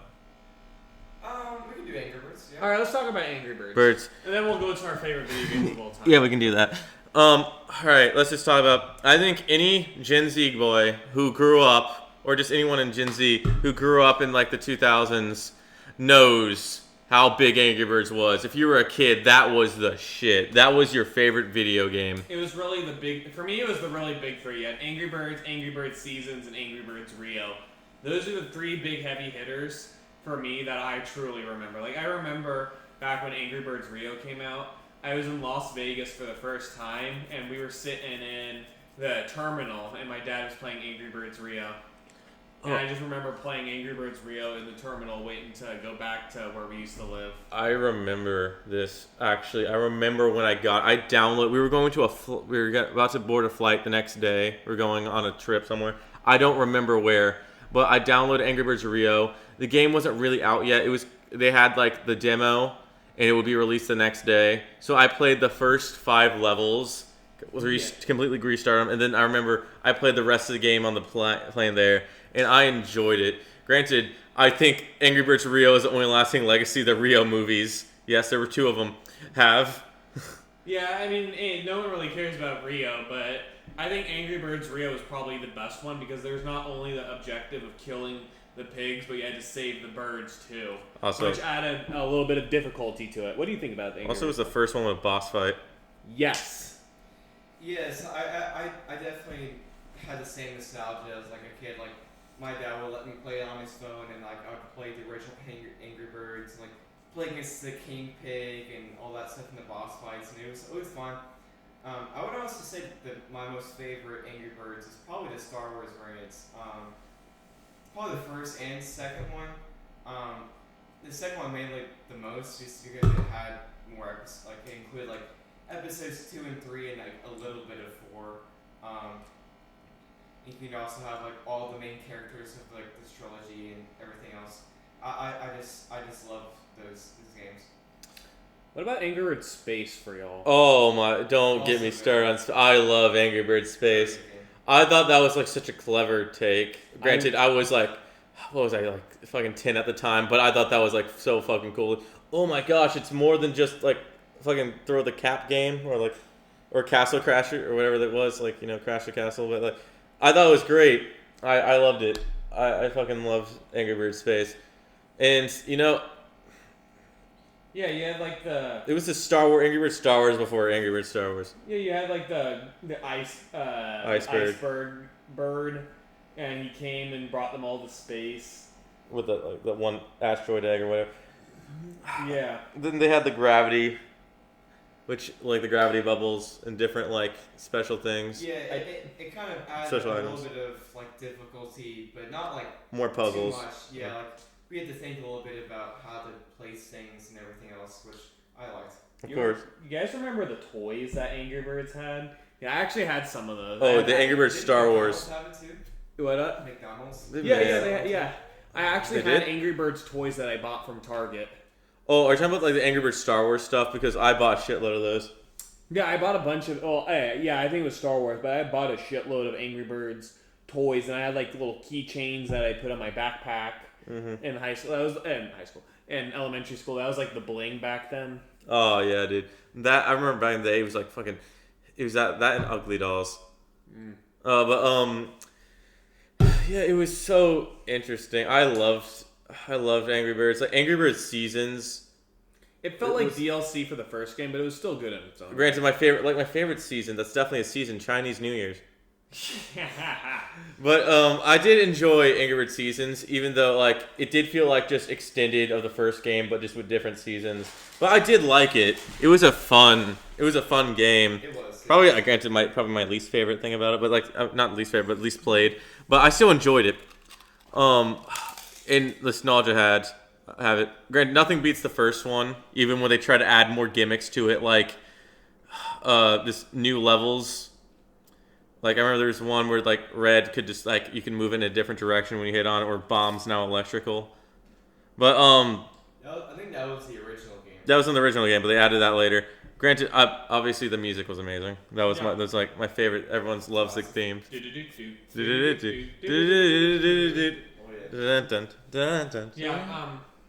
Now the only way that you can play the first 3 Angry Birds games at all is on console with like Wii U and stuff like that, because they're not backed up at all. They're not on the App Store anymore. Unless you have it, like unless your parents or you had it on your like your drive, your like storage drive on your phone, and you can re-download it. That's what I did. I have them all on my phone, and I just play that. I can still play them, but other than that, it's not on there anymore. Like I get why Angry Birds Star Wars is on there because of licenses and all that, but. Yeah. I do remember Angry Birds Star Wars 2 had like a brief episode for like a few levels for Rebels when Rebels was coming out at the same time. Yeah, it was. I think the Rebels is pretty good too. So was Rebels. I think my most favorite was probably. I think it was the second one where you can play on Mustafar. Oh, evil the dark side, Yeah. the dark side. Yeah, that was probably my most favorite. I like Bad Piggies. I remember. I never really. I mean, I played a little bit. I never really played it though. Yeah, I got that like during December, and I played the hell out of it. I do remember before I played the first Angry Birds, the first ever Angry Birds I played, and this word may be stuck in your guys' head if you grew up with an early iPhone and what was on the App Store. Angry Birds Lite, a light version. If you remember. If you ever had like, there's always apps on the game where you had like the full version and then the light version, which is basically just like the demo. Did it cost money or something? No, that was free. Angry Birds Lite was free. It had like I think the original Angry Birds. The Angry Birds did. I think it was like I don't know how much money it was. It was like $5 at max. I think I don't know. I remember when it was free. Yeah, I got it when it was free too. Or my parents did. I don't know. Maybe it changed to be free, but I don't know. But I got the free version, Angry Birds Lite, which was I think the first 5 or 10 levels. Yeah. And you only got 3 birds. But then I got the full version and I loved it. I really did. I remember I went to a vacation Bible school and I wore my Angry Bird shirt, and there's a photo of me somewhere on the wall of that church somewhere with me in my Angry Bird shirt. I loved everything Angry Birds. Like I collected the hell out of the little figurines. Yeah. The squishy things for Angry Birds Star Wars.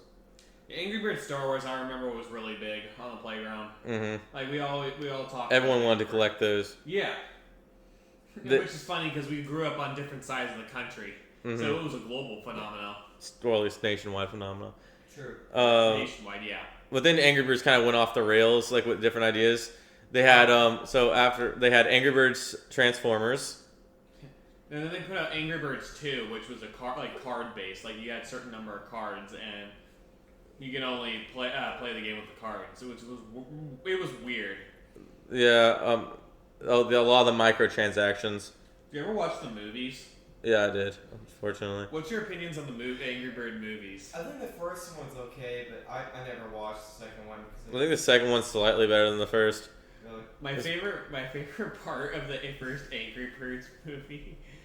It's stupid because remember the scene when the mighty eagle started peeing in the fucking. Oh, I thought you were talking about the part where like he's like, who steals people's kids? I mean, you look like you would.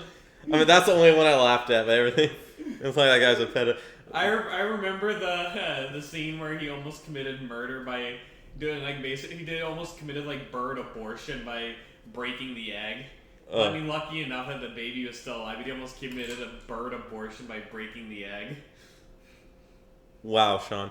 But anyway, backing up from that, I remember there was Angry Birds. Then there was Angry Birds Go, which was like Mario Kart. I don't remember that. That was the thing. Then there was I know there was one where you played as the pigs and you like built those bad piggies. Yeah, those bad piggies. I enjoyed the hell out of that one. That was fun.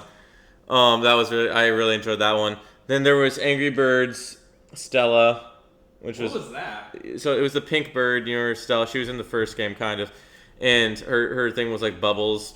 And then it was like, it wasn't the very original, yeah. but then she had her own, like a game.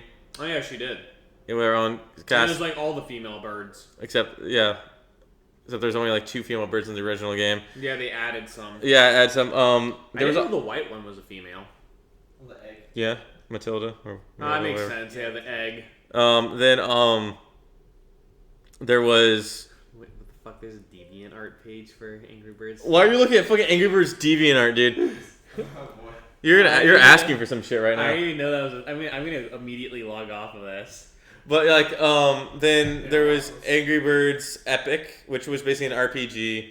Then a bunch of like, pinball kind of stuff. Like, then there was like a Candy Crush kind of thing, and then microtransactions out the wazoo. They filled the original Angry Birds with microtransactions. Then they delisted a bunch of them. Yeah, the only way you can play like the original It's on Wii U. Angry Birds is if like I know for Android at least, you have to download basically Or emulate it, but like a separate app which acts like a virtual machine and to pretend like your phone is older to download it and play it. I don't know how it is for iPhone or. Yeah, I know you can still get the games physically on Wii U. Like they have the triple pack where they have 3 games. I remember when Angry Birds tried what was called Angry Birds TV, which if you had the app, any of the Angry Birds apps, you could click on it. It would basically give you what was like Angry Birds Netflix, which had like little Angry Birds animations, then some like little foreign cartoons that were no longer than like 5 minutes. They had like Iggy and the Cockroaches, Zig and Sharko, the Daltons. Like the tunes or Yeah, the tunes, Angry Turns. That was it. And then a bunch of Angry Birds animations, and then something about like some science little documentary that was like no longer than 10 minutes. I was all over Angry Birds. Then little Angry Birds shorts and cartoons. Then the Angry Birds Stella had its own little cartoon that was a bit more serious. What? How? I mean, it was less comedic than the others. And it was more just like more of a sadder story. Right. I think overall, like the newer Angry Birds. I think it's like Angry Birds 2 is a shadow of its former self. Yeah, it's the card one.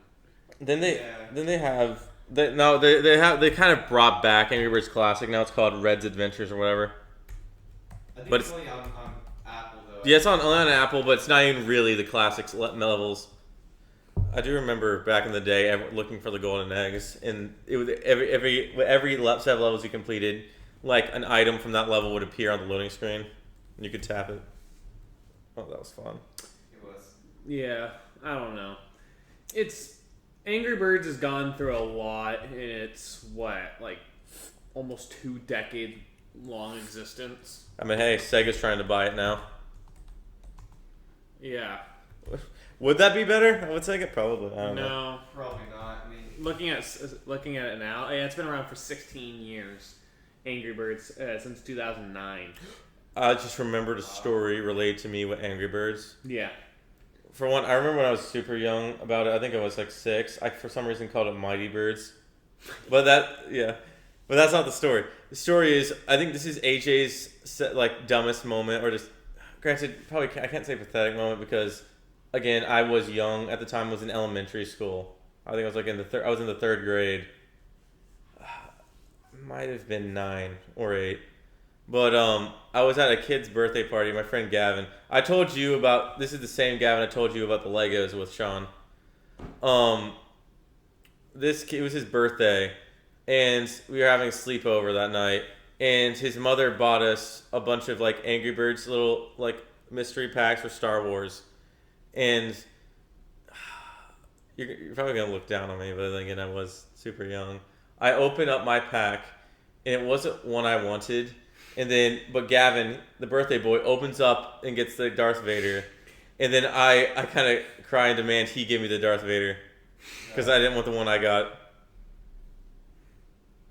What the fuck, AJ? Yeah, I know. I was 8. Give me a break.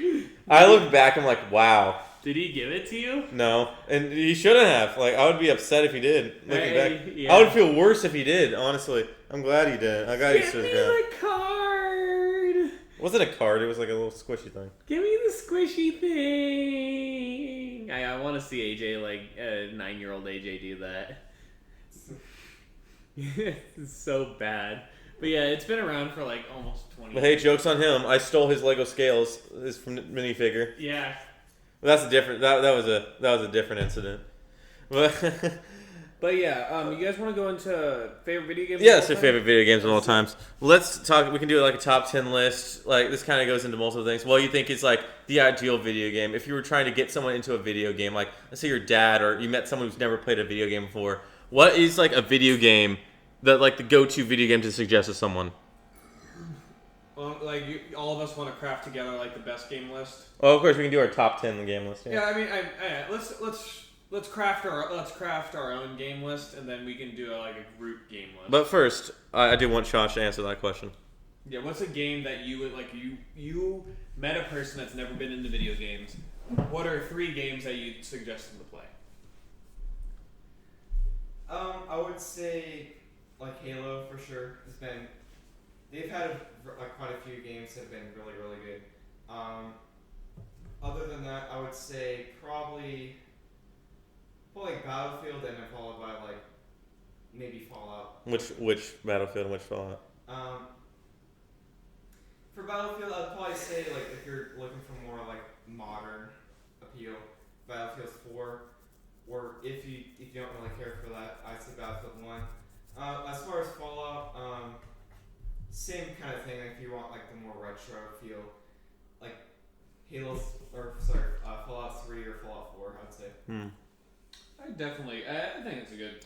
What about selection. you, Sean? What would be if someone's never played a video game before, or like your dad, or maybe just of someone just in general, what would be the game? It doesn't have to be your favorite game, but just a game you think perfectly encapsulates what video games are, or what to prove to them, like what a video game can be, or what it is. So I'm obviously gonna pick a Resident Evil. The thing is that's a difficult one. I may just suggest them to play. I may go with Resident Evil 7 because 7 or 2. Those two kind of encapsulate 2 good series and like show what it's really worth. Maybe 4. I know people are gonna get upset at me for not suggesting 4, but I pick 7 or 2 for a Resident Evil. For an RPG, I'm gonna be Wonderbread and say I'm gonna pick Final Fantasy X, because Final Fantasy VII is a little too retro and kind of maybe hard to understand. I think 10's new enough and not garbage enough for a person to get into, and it's got a really compelling storyline. And I'm gonna have to say probably either Mario Sunshine or Mario Galaxy, or maybe Legend of Zelda. I'm not gonna say Majora's Mask, which in my opinion is the best Zelda game, because the time mechanic can be a barrier to people. But I probably would suggest maybe either Twilight Princess or Ocarina of Time. Those would be the games I'd recommend. What about you, AJ? For me personally, I think there's only really, I think to prove to people who would think like video games are just like 8-bit Pac-Man kind of things, to prove them like video games can be an art or something more, I would say BioShock. Yeah, I'm surprised I didn't even think of that. But BioShock. And need I say more? Everyone's gone to fucking lists and essays on why that is. Same with Dark Souls. But then again, Dark Souls is kind of difficult. I think I wouldn't say Dark Souls because that would definitely. Well, I'm saying Dark Souls is like a game that shows that video games aren't just for children. It's like a good storytelling, but I would not recommend that for a person to play. I do think. Well, I guess you could say you could recommend it if like they want a challenge. You know what I mean? They don't want the standard gameplay where it's like, oh well, they walk you through every step. Like, no, you want a game where it's like, okay, you have to actually use your brain. You have to like think through like how you want to build your character or how you want to fight this boss. Like, learn the patterns of the boss fight, that kind of thing. Yeah, it's good. It's good for learning and teaching you. But yeah, continue your list. I mean, for that, I would say like I think BioShock perfectly, and then maybe if you just for someone in general, if like again I would kind of say BioShock, but if not BioShock, I would say probably as generic as it is and very mainstream because I think people would know what it is. I think that is Pokemon, honestly. Yeah, I think Pokemon's a really good intro game. Intro to RPGs because it's not really difficult and it doesn't have a severe barrier that can prevent people from getting into it. That's a very good statement. Because a lot of RPGs can be a barrier. Like I would not recommend some of the older Final Fantasy games. Probably not Kingdom Hearts, and I'm definitely not going to recommend the Shin Megami Tensei Persona series. That's too much. Yeah. So I think Pokemon would be a perfect one. Yeah. Now, all right. Now, well, so you want to go now to our favorite video games? Make our list. Yeah, let's do a top 5. I think a top 5 would be pretty solid. Or not top 10, just top 5. Top 5 would. I think top 5 would be probably the best, most solid. All right, you know what, Sean, you can go first. Okay. Okay. First, we should make some rules. It can't be from the same series, or like you want to do specific games from series, or does it a specific game series or series as a whole? It can't be one game per series, and it can't be sequels. Yeah, and if one game, there you go. And wait, can't be sequels? What do you mean by that? You can't say like Halo 2, Halo 3, Halo. Oh yeah, I get that. So, I get what you mean. Anything else? Rules you want to? Nah, not really. Just no sequels, no same series. Fair enough. So you go first. Okay. I mean, I made a list with AJ again earlier, but my list has changed. I'm gonna say number 5. I'm probably gonna put Metal Gear Solid 4. I think, in my opinion, that's probably the best Metal Gear out of all of them. I think it's the most solid one. I think it's best story-wise. It wraps up the series really well. Really good gameplay, mechanics, all-around solid game. Number 4, I'm probably going to put Resident Evil. I'm going to put Resident Evil 7. 7 or 2. In between those two. I can't really figure out which one's better. Both are really good. They give you a good taste of what the series is about. Number 3, I'm going to probably put Kingdom Hearts 2. I think that's the best Kingdom Hearts out of all of them. It has the best motion, best game mechanics, best flow out of all of the games. Story is, in my opinion, the best, and the super bosses are really fun to play. I had a lot of fun beating the Lingering Will, all that stuff. The story was great. Number 2, I'm going to put BioShock Infinite. My opinion, that was the best BioShock out of all the games. It had the best storyline. I cared about the characters. Booker and Elizabeth were great characters. And number 1 is Persona 5 Royal. Best game ever. That game got me into the series, and I started enjoying the series as a whole, and that really got me big into it. So that's my top 5. I'm sticking to it, and you sue me if you don't like it. All right, Josh, you go. I would say number 5 is like more of like the older like Lego Star Wars games that we've all kind of maybe yeah. upon. Yeah. Like obviously like the nostalgia feel, but obviously like as I've grown older, I've realized like the game has been pretty easy. Like if you kind of know certain things of like mechanics of how the things are supposed to work and all that kind of stuff. Follow that with, I would say, probably Assassin's Creed. Really, any of the games. I've just started to kind of dabble into the series itself. You just started. Yeah, I've started playing Odyssey and Origins. Probably not the best game to start with, but If best to admit, hey, this is my Assassin's Creed are my favorites. Origins and Odyssey. right. Probably you guys may not agree with that, but I mean, I think they're pretty good. It's like coming in saying, I love COD. My favorite is 7. Black Ops 7. Right. And Infinite Warfare. Those are my favorite. Right. I would say Fallout in my number three spot. Probably I'd say Battlefield. Mainly Battlefield 1. Probably the game I played the most on. I mainly like it just because of the historic appeal of it, like the Great War, and like especially like the DLC add-ons where you can play like in the Russian Civil War, or you can play like on the Western Front and that kind of thing. I think it's very interesting. For number 2, I would probably say,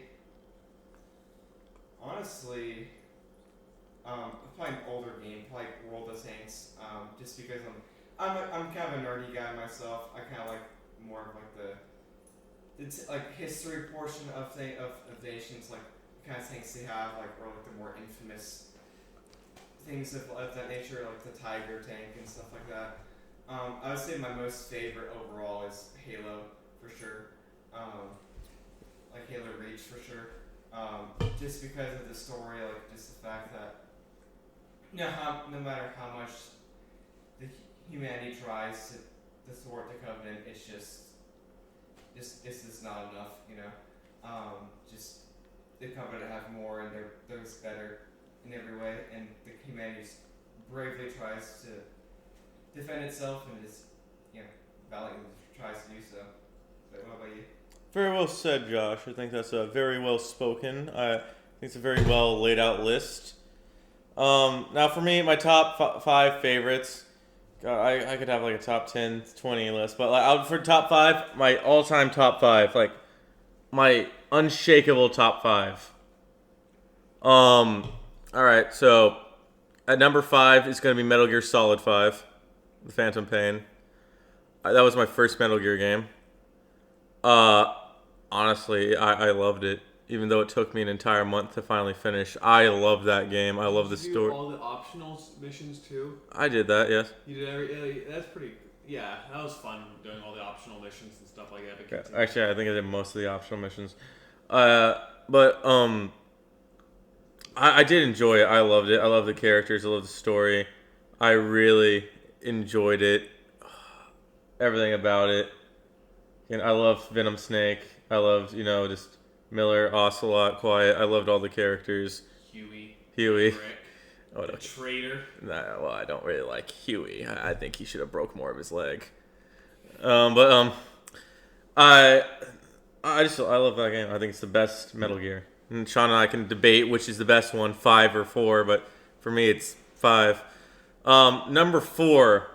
Now this is kind of a hard one. This is because a lot of these do become interchangeable, but I think for a game that is really that I think I can safely say is one of my personal favorites, I'm gonna have to go with now Sean knows this one.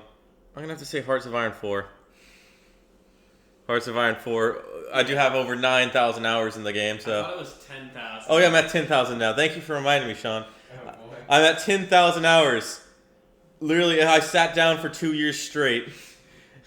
2 years. Not sleeping or doing anything, just that, yeah. Just grinding. Grinding. How long have you had the game? Let's say it's 2020. Fuck. And I just want to point out that I only have one achievement in it. I mean, to be fair, you don't really try. You always play as like Modded. the major nations like Germany. Well, mods. Russia. America. Mods are really the only way you can have fun in that game, in my opinion. Mm-hmm. Are we all playing Hoi 4? Yeah. James is still playing Hoi 4 right now. Yeah, I think he is still playing Hoi 4 right now. Shout out to Jameson. Mhm. Video sponsored by Jameson R. Walker. Jameson, he's our favorite guy. The founder, one of the founders of the Sellouts. And yet he's rarely ever on it. Well, that's not entirely true. Out of the ones that you've currently aired, he's was on in 3. 2. Oh, 3, yeah. All right, next. All right, okay, Form 4 is Way 4. I'm not trying to have them numbered in the same way. All right, now 3. Now the rest, these 3 are very interchangeable. Yeah. Oh, all right, so number 3, I'm gonna say it's BioShock 2. Okay. I love this game. I think it's my favorite BioShock. I love this. I think the story's the best. I don't know why, but the story just connected with me in such a way. I loved it. I love the characters. I think, honestly, the fact that it didn't have a plot twist was actually pretty refreshing. And I know why people were upset with it, but like, again, I enjoyed it. They didn't have to go back to Rapture, but they did. I do love the story. It's much smaller, and I do love the father-daughter whole thing. It's just really good. I love Delta. I liked Eleanor. It was Pragmata before Pragmata. Yeah, it was underwater Pragmata. Yeah. If anything, Pragmata is BioShock in space, 2 in space. It has the same energy. Delta and like Eleanor is the same as like David and Diana, I think. Yeah. Is that what's his name, right? David? It was Hugh and Diana. Hugh and Diana. Yeah. I don't know where I thought David. I don't know. Great game, Pragmata. I would put it in my top 10 if I was doing a top 10, but yeah, we're not doing that. Continue. I don't know why we didn't, but like, all right. So and then number 2, which I often can change to a number 3. Alice Madness Returns from the American McGee's Alice series. It is underrated. I'm glad it's getting more of the light of day. It's a fucking well-written story. One of my fucking favorite game stories ever. I love the character. I'm fucking furious with EA over what they did with Alice Asylum. Well, it's always EA. Yeah. It's always EA, yes. It's always EA. They fucked PVZ. They fucked Command and Conquer. They fucked Mr. American McGee. Man, dude, they really fucked Battlefield. They fucked us all. They really did. They fucked Battlefront 2. They really are the devil if you really think about it. But yeah, it's a great game. I don't want to say much because I really want people to play it for themselves. It is a must play. It is a rare game, but you can find it anywhere digitally. Yeah, it's just finding it physically. Good luck with that. Good luck with that. Yeah, dude. And it's usually for like $50. Ha! Oh, dude. I really do love it. It's such a fucking dark but amazing story. Really pulls on your heartstrings. I bet. I mean, I own Madness Returns, and I need to get to that. Because I bought it for you on Steam. I never said that I bought it myself. But, Gretchen, I don't know why you sounded so defensive when you said I bought it for you. I wanted to make it known that it was me, Sean. I did it for you. I bought Madness Returns for you, Steve. I bought you Left 4 Dead. I bought you, like, Stickman Fight. Stickman Fight, yes. Dude, Look what I've done for you. Look what I've done for you, boy. Dude, I'm the one who bought you those games, dude. Did I not buy you Payday 2? Yeah. Was I not the guy who did that? Did I not buy you the Fallouts? The original classic Fallouts? Did I not give you birth? You didn't do that. Okay. I'll be surprised. Sean, listen, Sean, did I not buy you Furry Tycoon? Fuck! Did! I did, yes. It's right up there. You bought me Sex with Hitler, too. And Sex with Stalin to get you the trifecta, dude. Dude, that's excellent. Dude, I'm looking out for you, man, dude. I know what you're... You bought me Benefit Ship? Oh my gosh. No, alright, I'm kidding. I didn't. Futanari Hail? Okay, stop it. Okay, stop it. Stop it, Sean. You're drunk. I'm not. I know. But anyway, yeah. Okay, number 1. It's pretty easy if you know anything about me. But it's Fallout New Vegas. Yeah. That is still my favorite game of all time. I will say that's the end of the earth. That is my favorite game of all time. I love Fallout New Vegas. Hi, I'm AJ, and I love Fallout New Vegas. I like Wonder Bread too. That's a fucking interesting joke. That is such a fucking specific joke. I know what you're referencing, and I'm kind of proud of you, Sean. But thank you. No, yeah, I really do love New Vegas. The basic bitch take, it is the best Fallout, yada, yada, yada. Granted, I do love the others in the series. I love the entire Fallout series. I love every Fallout game. Except for the one that will not be named. But, but yeah, I love Fallout. I love Fallout New Vegas. It's an amazing RPG. My favorite RPG. It really was the first of its kind that I played. It was the first that type of RPG I played, and it just changed my life. Yeah, it's a good game. I don't know what else we can add to it because it's such a monumental game, and Everyone's already said it. There's like fucking hour-long videos already on the internet. I saw a guy who did like 5-hour video on why he loves New Vegas, and then jerks it off, then why hating on Bethesda. I like those videos where you can watch people going to the actual locations that are set in the game. Oh yeah, those are great. Yeah, those are always fun to watch. Now, currently, I'm helping Sean play through the first Fallout. Yeah, which I need to go back to.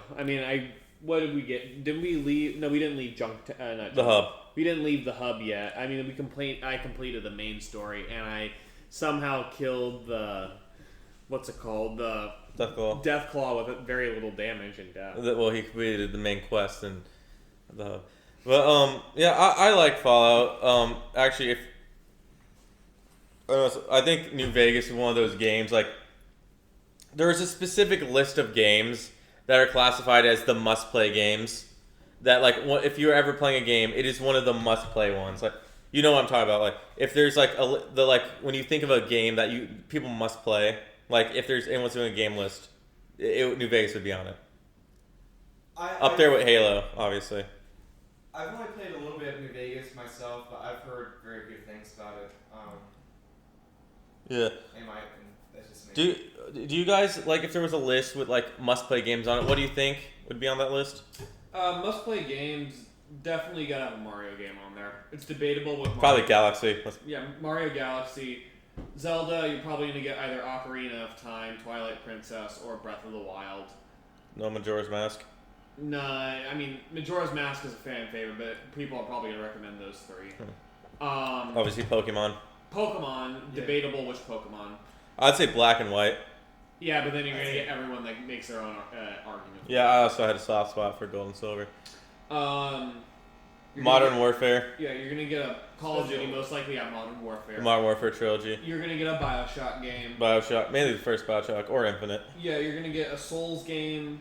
You're going to get Metal Gear. Portal. Metal Gear Solid, yeah. Portal, Half-Life, Doom, and Wolfenstein, the originals. And then TF2, I know. TF2, probably Overwatch.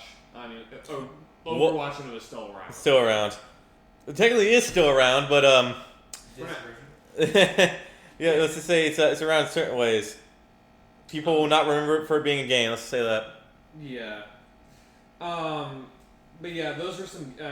Any other games that people would recommend? Resident Evil. Yeah, Resident Evil. Final Fantasy. Definitely Final Fantasy. It's probably gonna be Final Fantasy 7. I think those are like the must play one. I love Final Fantasy 7, but it's not, in my opinion, the best. I think that goes to 10 and 10-2. Well, what I mean is, like, those type of, like, animal chant, like, you remember, like, the completionist and, like, Dorkly and just, like, kind of adjacent, like, yeah, stuff. It's gonna be definitely 7. They'll, like, when people think, like, video game, like, when you thought, like, 2010's video game, like, when everyone did top 10s, what were the games that were always on? They're like, top 10 must play games. It was usually, like, Portal, Final Fantasy 7, Mario Galaxy. Think a Mario Kart would be on there? Maybe. Then it was, like Fallout New Vegas. Then it was, there was Modern Black Ops or Modern Warfare 2. I would agree, yeah. Honestly, like, I don't know if this game came out at that time, but I would see a lot of, like, mobile games also became really, really popular too. Yeah. And then, Clash of Clans, Clash Royale, like those kind of games. I remember when Clash of Clans came out when I was in 4th or 5th grade. Well, I think... I think it came out, 2013? Yeah. Let me look that up. But granted, Clash of Clans, like, changed it. I want to say probably they should change mobile games for the worst because everything tried to emulate it afterwards. Well, because it's so successful. Yeah. Honestly. It made so much money. True. Because there was a time before you had, like, Angry Birds, Plants vs. Zombies, Cut the Rope, Where's My Water, Yeah, then Minecraft was the top play. One, Clash of Clans came out in 2012. then Minecraft. Then Candy Crush, Fruit Ninja. Also, good And game. Clash Royale came out in 2016. Yeah. Trying to. Now,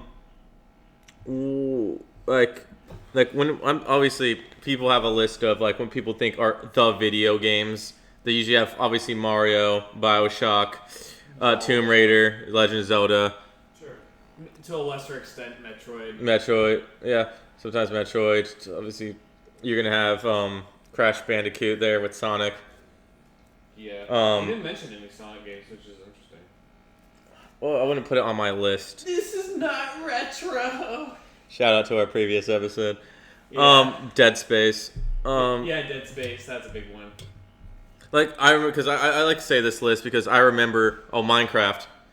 How did we not mention Minecraft? Like that is like the largest game of all time. Game for the past for like 3 years. Yeah, I built so much. I'm currently building Minas Tirith from Lord of the Rings. I know Shout out to J.R.R. Tolkien. I know people say like, well, you can't say you're a gamer if you just play Minecraft. But I think Minecraft is one of the obviously the biggest video games. Is the biggest video game of all time. I mean, it's one of my was my favorite video game for the longest time. so you can do so much in it. I mean, people. It's the made perfect sandbox, dude. People have made Minecraft in Minecraft. Minecraft. I don't know what else can you really say about it. Yeah. That hasn't been already said about Minecraft. Granted, Minecraft was such a genius game. Yeah. It really was just a genius, perfect video. It's a perfect, really And video. I've been there since day one. I played it when it was just a bit. Oh, me too, dude. Yeah. And at Minecraft on the Xbox. Yeah. I mean, I was there. I've been there since day one. You, Josh, for Minecraft? I wasn't there on day one, but I was definitely there for like the early Yeah. stages of Minecraft. It was very fun. You could build your own, basically almost civilization, I guess, in a way, and then like fly the ender and all that stuff, which is lots of fun too. But overall, I guess the fact that you can create stuff is creating houses or intricate architecture is I think it's interesting. I think it's fun. Yeah, I think of that too. What else about Minecraft? Obviously the fucking mods and all that. Is selling to Microsoft. Yeah. Then all the variations like fucking Minecraft on Xbox, Minecraft on DS, mobile. Then Minecraft on Wii U, the Yeah. worst selling one. Then Minecraft Lite for the poor man who got Minecraft for free and because he didn't. Minecraft Pocket Edition. Yeah, Minecraft Pocket. I love Pocket Edition. Well, it didn't help that like on the mobile it was like $15. Oh yeah, it's like $15, dude.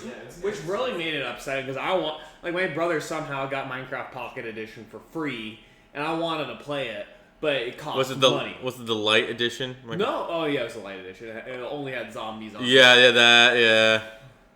Which is such a weird one looking back. He would constantly make whenever he played it, he constantly would make new worlds and make his houses in trees and make tree houses. No, I just noticed this. And recently, I know the source code, probably not source code, but like Minecraft, the Xbox edition, for the Xbox 360 console, the console edition, it was just released on GitHub, and people have been playing like on their PC the console edition of Minecraft. Dang. Yeah, and I feel like I want to do that. That brings back so much nostalgia. I remember getting the Halo texture pack. Yeah, I remember remember getting the Halo world. I remember when I was watching you on Discord playing the modded Minecraft, and you fought the giant dragon. The King Dragon. Yeah, you fought the King Dragon. And Or Spawn, yeah.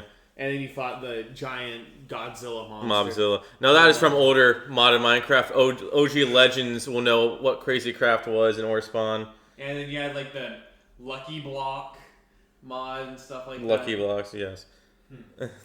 All that crazy shit. Yes, truly was a good game. Like the ants and stuff like that. You had Ant dimensions, yeah. Yeah, the ant dimensions. Yeah. Now, I did kind of touch about this when I started on Minecraft. What do you say is like? I know a lot of people say what classifies as a gamer. I know it's such a very cringeworthy thing to ask, but I know some people are kind of gatekeeping on that term. Oh, what games do you play? I saw on Instagram, it's like, oh, he only plays Fortnite, Minecraft, and GTA. He's not a gamer. Like, Yeah, the term gamers really seems to be gatekeep nowadays. all right, what would you describe it? Like, how would you say that where you would be considered a gamer, or just games would you have to play to consider it? I wouldn't say you have to play certain games. I would just say you'd have to play games more than just casually. Like, something more than, like, it shouldn't be something like you just turn on to, like, play in your pastime. You would need to at least...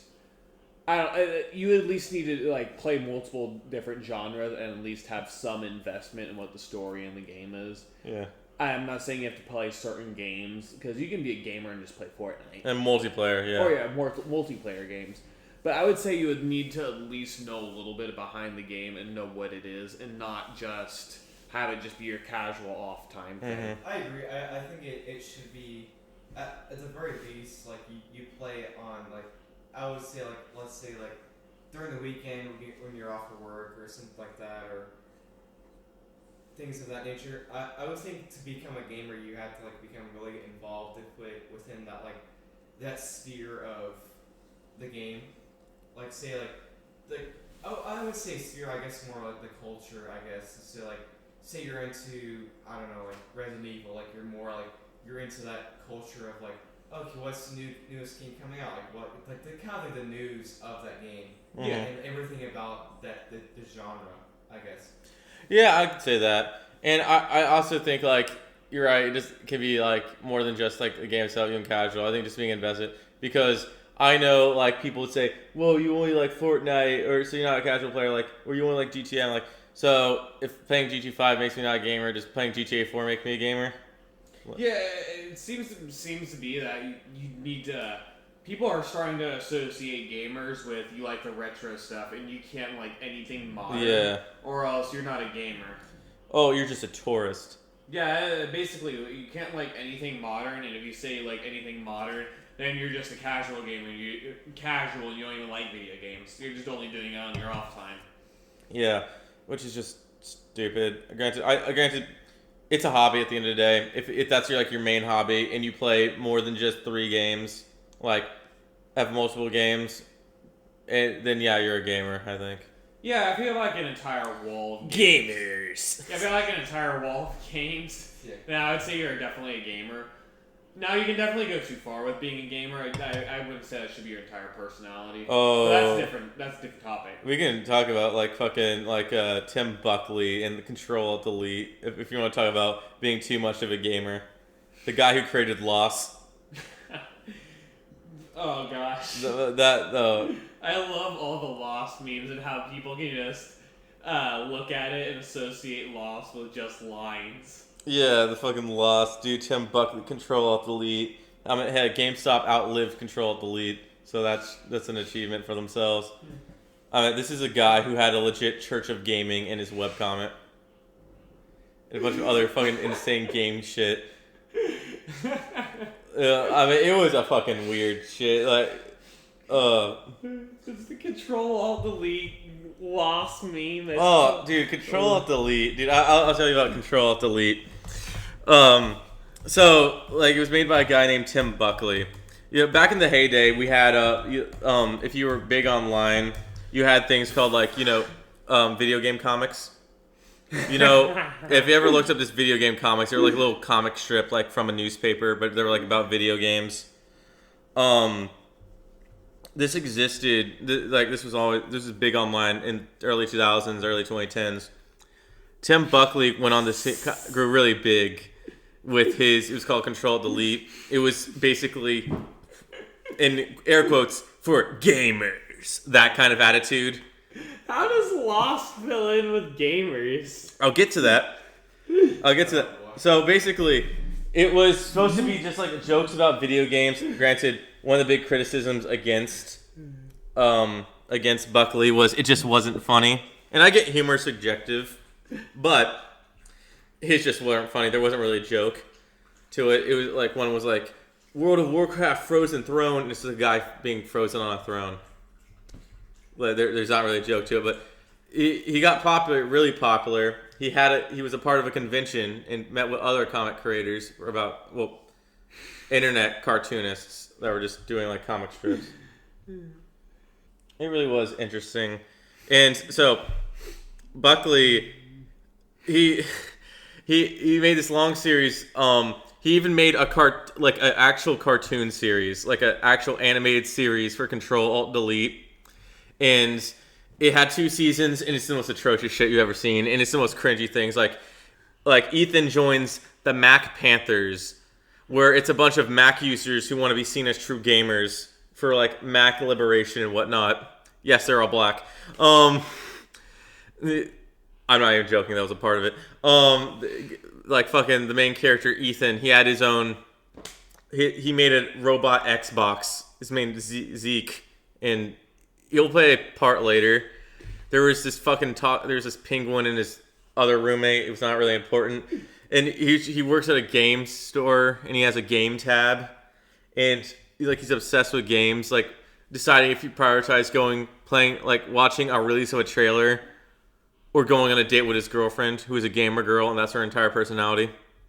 Keep in mind, this is 2010, so like his version of a gamer girl is a girl who plays on the Xbox. This is a long thing, and it just goes deeper and deeper. Like there's his also roommate. His roommate's not really that important, but he was more of the straight man. Like there was this thing called Winter Miss, where fucking Ethan fights for the title of Glorious Gamer. He's the main antagonist of the season finale was Hillary Clinton, and a random Republican senator who was big at the time and was going against video games. And it was in a Star Wars parody. It was weird. Like Tim Buckley also wrote a comic where said senator gets molested by a video game. What the fuck?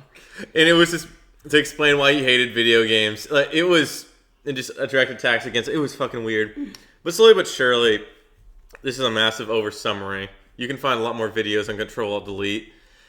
Tim Buckley could not take criticism. But anyway, after a while, he kind of started shifting away from the video games. And even though that was the whole thing, like basically Ethan breaks into some guy's house to steal his PS2 because he bought the last PS2. Or something, but eventually it starts to be more serious drama with like Ethan and his girlfriend, and she gets pregnant. They have a video game themed wedding.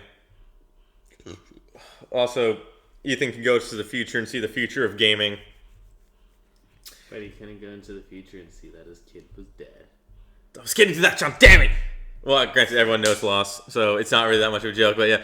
Anyway. Out of nowhere, he drops the Lost comic. Granted, it was getting more and more serious. He made a side comic called Funnies to replace his lacking of humor regular comics. And Lost. Everyone just fucking made fun of it because it was just so out there. And it just got fucking weirder from there. Like, his roommate's girlfriend gets stung by a scorpion and goes into a coma. It's never resolved, by the way. She just goes into a coma. And then his other roommate who owned a penguin or some shit turned out to be controlled by said penguin. What? And there were cyborg experimented on by Microsoft. It was weird. It had nothing to do with video games. And it just kept going off and off the rails. Fucking, like, Ethan says he'll play Tekken for, like, a Fallout 3. Like, he's going to do a blowjob for something. I don't know. It just gets like less funny each time, where because the internet goes out and he can't play a video game for a day, he turns feral. Like it just gets more and more like very cringe. We'll have sex and commit genocide for video games. Yes, yeah, that's pretty much it.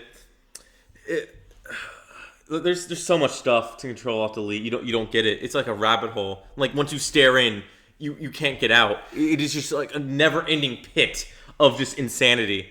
Like, Sean, you said last time that he was kind of like Movie Bob. He's not like Movie Bob. He's worse than Movie Bob. I wouldn't say worse than Movie Bob. At least he isn't like fighting the console wars because he likes all games.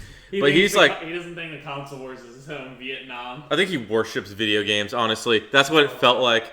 Like it was just like this fucking weird rabbit hole that you looked into, and it like fucking descended into chaos. Like, people started making fun of Control Delete. This other comics, the longest running video game comic strip called Penny Arcade, called Tim Buckley the Antichrist. Well, jokingly, of course, we called him the Antichrist. He was just like this fucking descent into madness. Like, it stopped being about video games. Most of it was just the repercussions of the miscarriage. And then, like, the final ending, when he ends Control Delete in 2014, the plot is about Zeke, his, like, fucking... By the way, I need to quickly talk about Zeke, his, like, fucking robot Xbox sidekick. So, for the most part, he tries to bang inanimate objects. That's all the jokes he does with it, even though he's, like, an Xbox. They never do anything more with it. I like how you don't mention that at all. You forgot to mention him banging the Xbox until now. Yeah. Well, it doesn't play any role. He just was made out of an Xbox. They also gave him a human form where he was black, and then Buckley made a racist joke saying, "A lot like a quiet black man. No one's gonna notice that, or some people are gonna notice that." Like, and then he had to change it to something about a guy with a fucking cord in his chest. But anyway, Zeke turns evil, and then strangles his Ethan's girlfriend to death. And then he sacrifices himself by throwing himself, and then Ethan sacrifices himself by jumping through a time portal, and then dies horrifically. Then his best friend has his son, names him Ethan, and then his girlfriend, who came back to life, opened the Church of Gaming in his honor. What the heck? It is fucking weird. It's bizarre. And then the next comic Buckley made was about My Little Pony. So his girlfriend survived this scorpion sting? Oh, that was the friend's scorpion. His friend's girlfriend was stung by a scorpion. Well, it's not important. Listen, it's a fucking weird rabbit hole. It's hard to explain. I know I sound like a fucking madman right now, going off the rails about fucking Control-Alt-Delete. Granted, the only thing anyone remembers of Control-Alt-Delete now is the fucking, like, this loss. I know Tim Buckley made a sequel comic where it's like Ethan and his fucking brother, his like best friend, are now superheroes called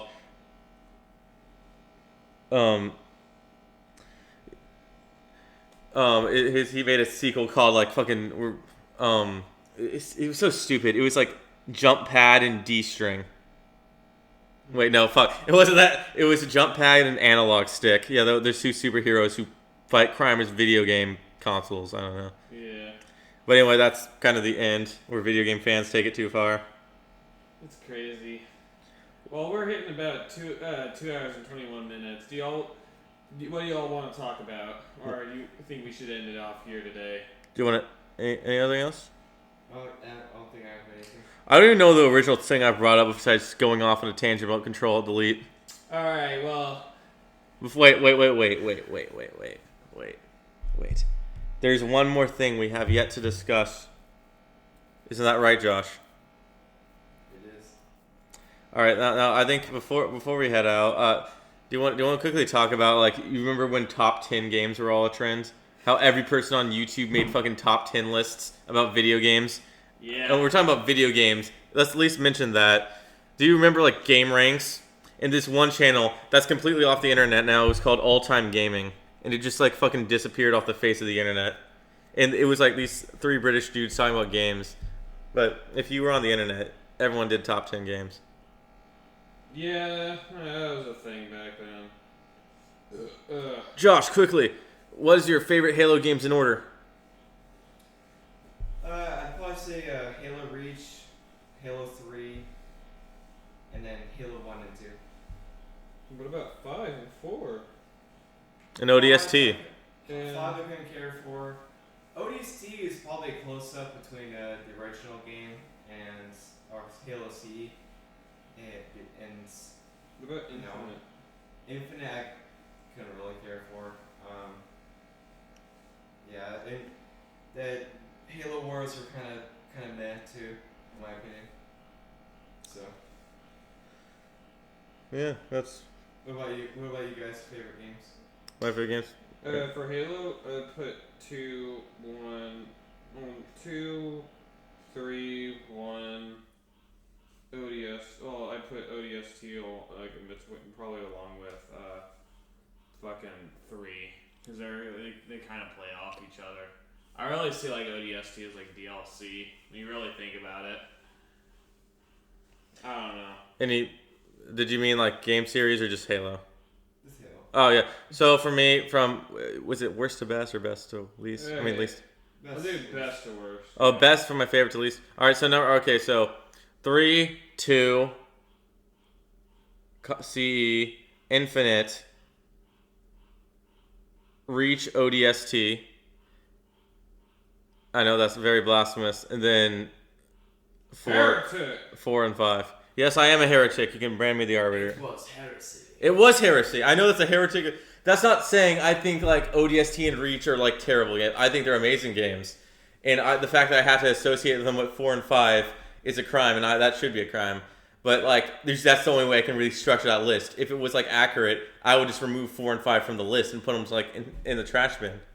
Yeah, pretty bad. I mean, and when I mean Infinite, I only mean the campaign. I think I like their campaign a bit more than Reach and ODST. Now, that's not saying I don't. Now, I know that's heresy. I know that will get me killed. But I do like it. Well, this has been the Sellouts. Wait, we gonna do acapella or not? Yeah, we're gonna do that. This has been the Sellouts with AJ. Sean. And Josh. Now let's do the acapella. Will you like to join us?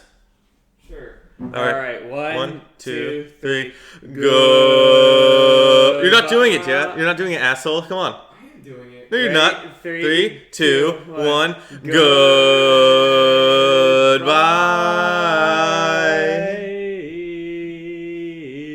Okay, you don't have to hang it that long. E.